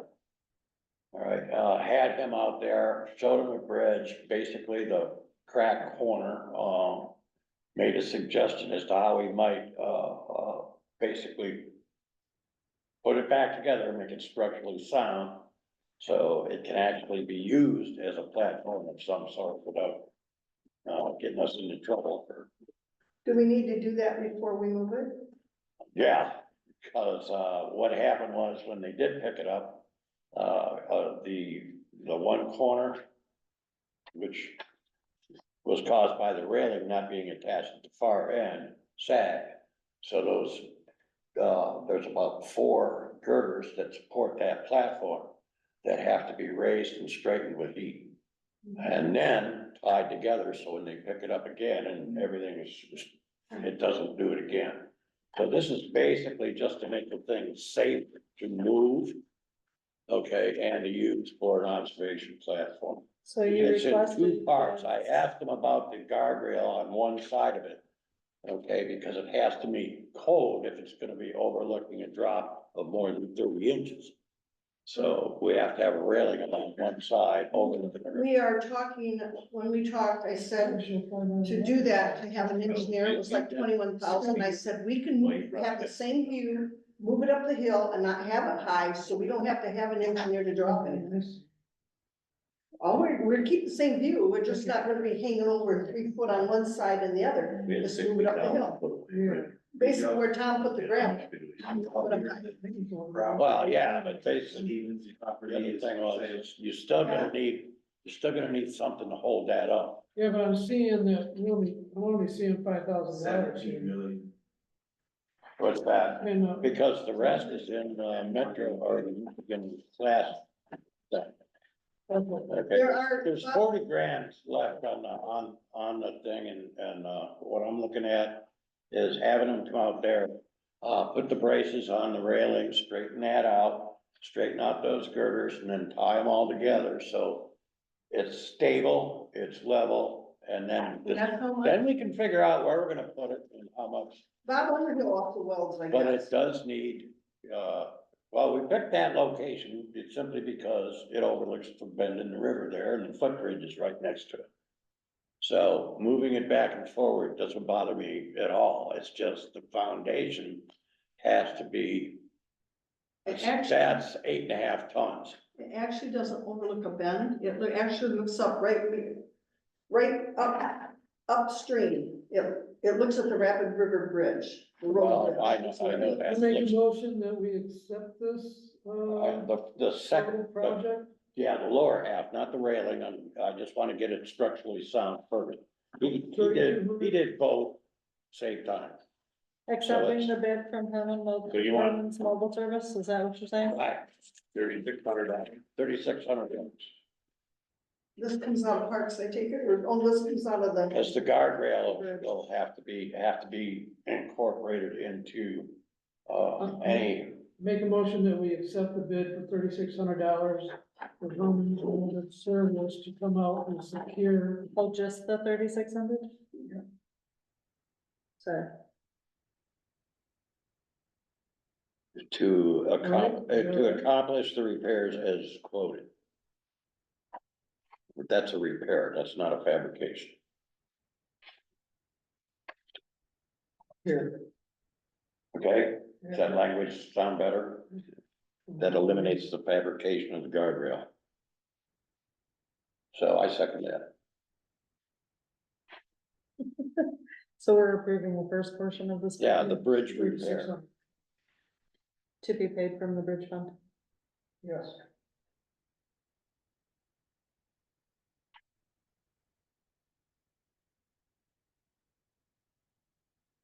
Okay, Joanne Childs, No, we need ordinance.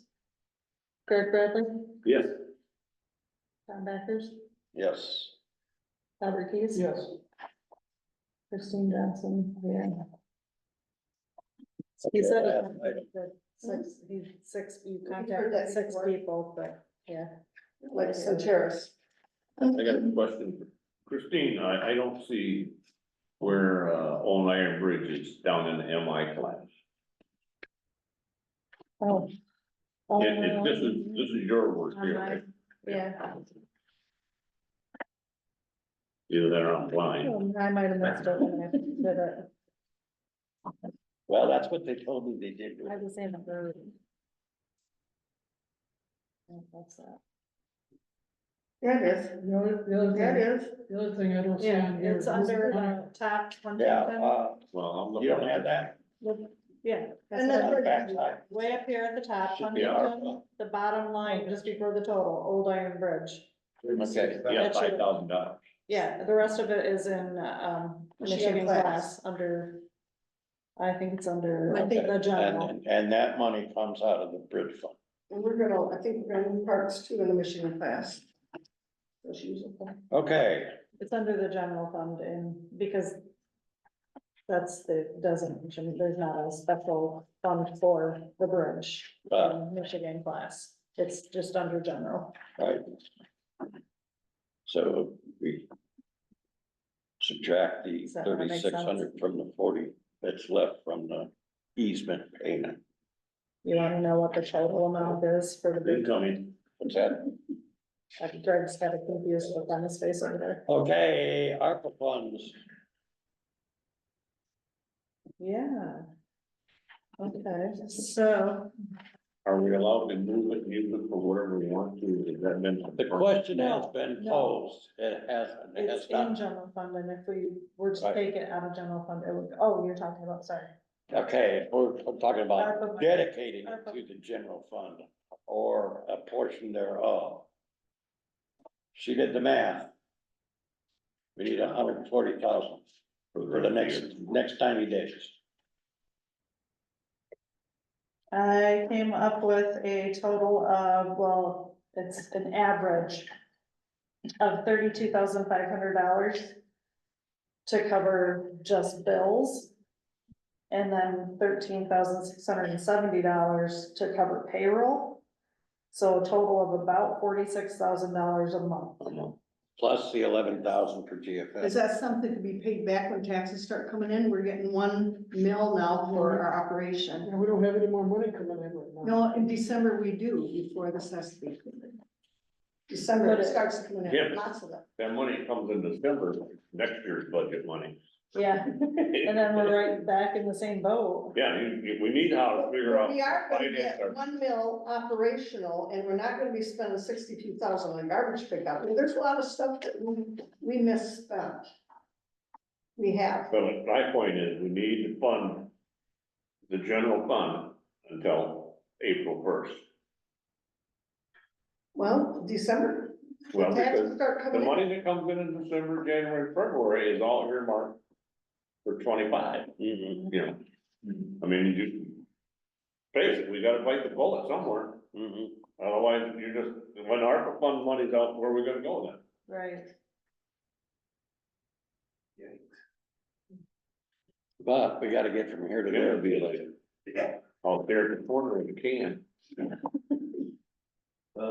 Saying, like the PEG and Metro funds, they're restricted, so you can't even move. Right. All But right, we need to spend, you know, anytime we can use that, I didn't see the letter you give her, but anytime we can Yeah. use that fund, we need to use the funds for that. Although that's a limited fund too, it's not gonna, Right. it will help a little bit, but it's Right, not but gonna I'm cover just anything. saying, all right, so basically what I'm saying is it's on here so we can resolve the immediate issue. All right, summer taxes don't show up till when? We don't get general fund. doesn't summer get- tax and school tax. They get fees. We get their administration fees on weekend. Yeah, The collection fee, I should say, from summer tax. and the state revenue sharing. Which would be what, sales taxes and so, You mean the township doesn't get? is that a quarterly thing? Summer.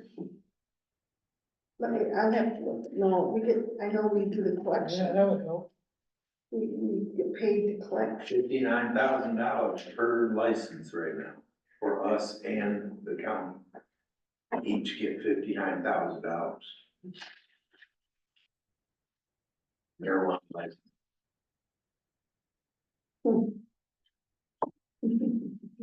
I really would like, we're gonna have to do something, but I really would like to see where we can cut. Well, we know that. That's a budget Got a new meeting. budget We're gonna have I to do actually, we're gonna have to do a special budget meeting. We're gonna have to amend our budget. Yeah, I'm looking at what you're showing here, we do 40,000 a month, we got 6 months in ARPA funds. Yeah. It's gonna, I mean, if we're not getting any summer taxes, it's gonna take the whole amount of the ARPA fund to cover our It budget. really sucks because that building over there needs. I know. Yeah. That was what I was hoping for. So I've been tracking your general fund. I went home and grabbed all the. Well, I'm gonna make a motion that we move 120,000 into the general fund. We need 138 for 3 months. Okay, that's why I said. well, that's, I'm saying that's 3 months, and that'll get us where we get by all the short-term rental stuff and everything. We can do, So we can look at another budget meeting somewhere in there. We're at June, July, August, September. First budget workshop is supposed to be held in October. Mm-hmm. So 3 months worth, I make a motion, we move or designate 140,000. Hold on, Greg already made a motion. He did. Yeah. Did you make a motion? Yeah, Or was it 140. suggestion? Yeah, Okay, so I'll second that. and then, if that gives us, what, 3 months, that'd be July, August, September. Yes. That'd be to get us within 2 months of, I mean, we'll have to move it up. And that is gonna, I'm sorry, okay, discussion. That's Discussion. gonna mean we're gonna have to tighten our belts. Oh, yeah, I mean, we, And there can't be any other spontaneous spending. Right. Because this is just the bills. we need to think that we're broke. Even though we got 750,000 in the bank, we're Right. broke, Yeah. you know? Yeah, that's. Yeah, I was just saying. And to explain this, we probably should, Don't thank me. Yeah. Well, here's the other thing too. We've got an audit in July. What now? We've got an audit in July, so that's gonna show us basically, I mean, That's also gonna cost us about $8,000. well, yeah, but, basically what revenues we have and where the money's been going, so.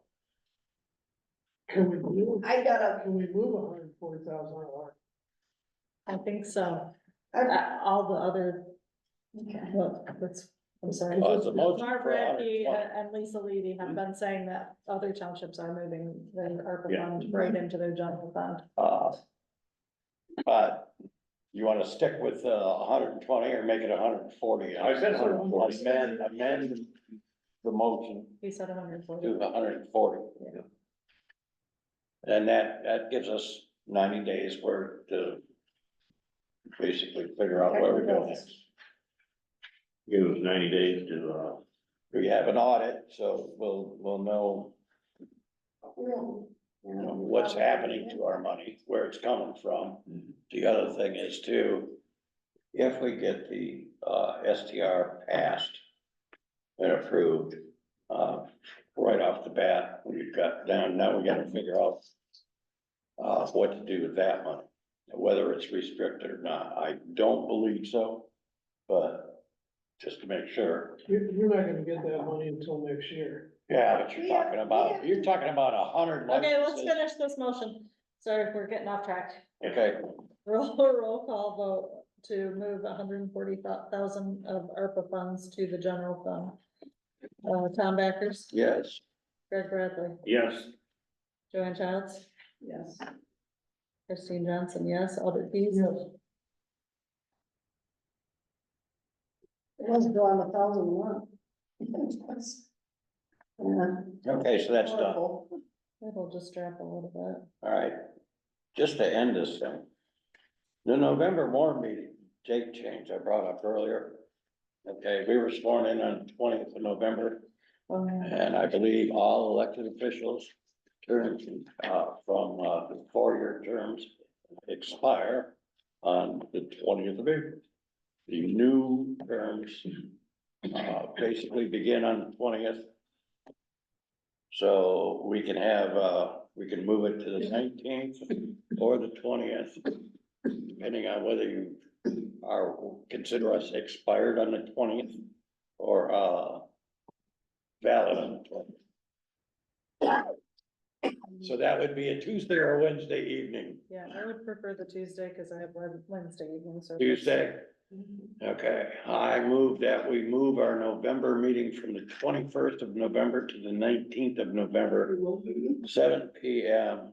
at the community center. I'll second that. Is that the same as the road committee? Oh, There could be another option there. You could swear us in early, effective on the 21st, which would be the normal day. And then we could just have our regular meeting. Well, I'm thinking technicalities. Okay, You mean? basically, we're in the The new discussion. The new board run the Board would have meeting on the, Basically, what I plan on doing is have you swear in the new board as the current clerk. Okay, and then have the supervisor swear you in as the new clerk. And then handing him the gavel and the agenda. Cause he's gonna win the election. So it just depends on which day you wanna have it. We went up to the county. You don't, County clerk did ours. I know that, Maybe they won't do I know that. that. We went up Maybe to get a the nice county clerk, certificate. Got sworn in, I don't know if you get, well, Well, that is for me. is she- Well, the thing about it is, we had the county clerk, basically swear us in as a group at the county admin office. I wasn't part of that, remember, I got beat. But, basically, she can do it. And then once you're sworn in, you can swear her You can get a fancy certificate too. in. And then you have to canvass the help, see who wants to stay early. Anyway, motion's on the table. Oh, move meeting from November 20th, or was it 21st? It's scheduled for the 21st, because I remember I suggested 28th and you had a connection with Thanksgiving. I thought Thanksgiving was the 21st, not the 20th. Was that the Thanksgiving weekend? No, so moving it to the 19th, First is Thanksgiving. no, So 28th, it'll be Tuesday. 28th is Thanksgiving. Yes, I was corrected. Because I thought it was the 21st also. Pays to check your calendar. All right, so yeah, if we just move our meeting to Tuesday, then that, we don't have to worry about doing the whole shebang thing there. Does that need a roll call? vote? What's that? Does that need a roll call vote to move the meeting date? We're changing the calendar and it's gotta be, revised and published. I was just gonna say, right? Yes. I would. Pay attention to these things, because I'm always asking, I don't know. Yeah, All right, yes, roll Doug call, Bradley, yes. Albert Keys, Yes, Tom Backers, yes. Joanne Childs, Yes. and me, Chair will entertain a motion, public comment. oh, I got. yes. Go ahead. Go first. Earlier in our discussion, questioning whether or not Greg had the authority to, act on his own for the township or whatever. It's not implying that you would make a bad decision or a non-informed decision. It's more just for transparency, so nothing personal against you on it. Although I would like to know which way you would vote, but either way. Another thing, with the lawsuit, and I'm just gonna say one little short thing, right? Well, the problem that I have with how it all transpired, and led up to the lawsuit, there was a 3.5 year long recording made inside the chambers at the county commissioner that no one knew about until they FOIA'd a meeting. Someone wanted to FOIA a leadership meeting of the hospital board, which involved like 4 or 5 people, members of the board, not Greg. At least he's not named in there, but anyway. That's the executive board. Well, some of them were, yes. Anyway. This executive meetings that were going on. So we're back to the hospital lawsuit. Yes, now. this is the hospital, yes. Just to be clear. They were having these meetings, organizing the 501c3 transfer. And they were having these meetings in the boardroom, under the thought that they were operating privately. So these weren't scheduled meetings, they weren't open to the public. Nobody kept minutes, anything like that, right? But as things progressed, Jerry Cannon FOIA'd for the recording of these meetings. And it turns out, of course, these are not legal meetings. They're not posted. There was nothing done, right? So there's like 7 illegal meetings took place. They weren't a formal committee. No, they had no authority. They didn't post a meeting schedule, none of this, but a FOIA was issued for the minutes and the recording of those meetings. and they don't exist. That bill says there was no meetings in there, that this doesn't exist. There's no minutes, there's no recording, blah, blah, blah. But somehow Jerry Cannon knew that there was a continuous recording going on. And Patrick Whiteford provided him with it on a thumb drive. Jerry Cannon then dispersed it to all the members of the board, of the hospital board, and it has since been given out at public meetings. And then Patrick Whiteford was asked to get the thumb drive back, which he did, but it's already been disseminated, all these meetings. Now, the board of commissioners wouldn't even let me record a Zoom meeting last night because they don't have a policy in place yet. And they think all this 3.5 year long recording that was made has got all kinds of private information on it. I mean, they're out there on the edge right now with a whole bunch of crap in the public that, who knows, 3.5 years of recording of the inside of the thing. So they're worried about that. So yeah, that's kind of a serious lawsuit. There may be some frivolity to some of it, you know, people wanting to reclaim their. Well, you know, the thing about having a meeting like that is, assuming that, you know, that you're doing your legwork and your research, okay, and that you don't have to record it. This is just a workshop type deal. We record our workshops. Right, we're recording. Okay. Yeah, according to Open Meetings Act, there's no such thing as a workshop. But I'm sure there were some things said that wouldn't be said in a regular, open to the That's public correct. meeting. That's correct. So one last thing, and this is on Tina, and there's an article in the Bell Rapids News this week about Tina, just for all things. So we need to do something to thank her.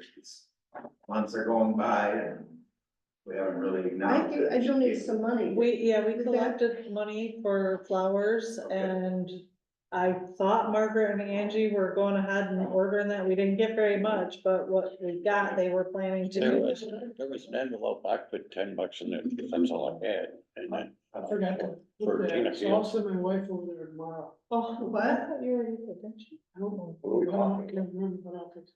But we're raise some money to give Tina something for appreciation for all her years of service. From the township. Tina Fields. Oh, Tina Fields, okay. Planning commission. Other than that, Well, she was on the. I got a ZBA. text. yeah, thank you Oh, much. but we didn't, This Constitution. what are we gonna do about Craig? Are we gonna do something for Craig in the paper, or what are we gonna do? I'll come up I with posted that on something the and send it to Facebook you. page on Rapid City People. I posted that. You did? I would Oh, so it has been done. Yeah, I would make it's a out sugge- there. I would make a Everybody's already been. suggestion that we make a formal letter that he can file and keep and take it with him.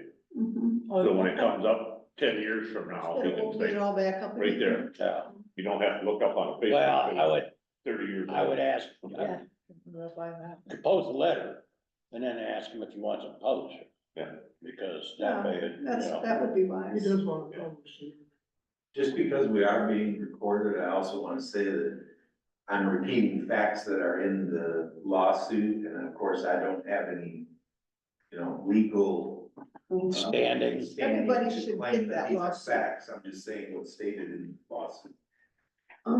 Okay, are we done with public comment? I've got one thing, Dee texted me, she was working with the new deputy. We've had nothing but trouble with St. Terrace. Noah's really, really nice. But he admitted he didn't know what he was doing, so we spent, I'm anxious to see the bill. And Dee just said, we just spent, and Dee told him exactly what we needed. And she gets there tonight, she said, we just spent 2 hours not productive because of some terrace. I couldn't update BSA, that's our tax program, because I'm not allowed to have administrative access to BSA because it's on a domain now. I couldn't change my email because Centerra's doesn't know who owns that. We get all these and he told me, he said, Sean didn't know anything about BSA. So we've got a company, if we're getting charged $150 an hour, there's a problem with this. When they admitted that they don't know how to do that. And like I said, Noah's very, very nice, but I think I spent 3 full days with him, trying to hook things up and him calling route and that kind of thing, so.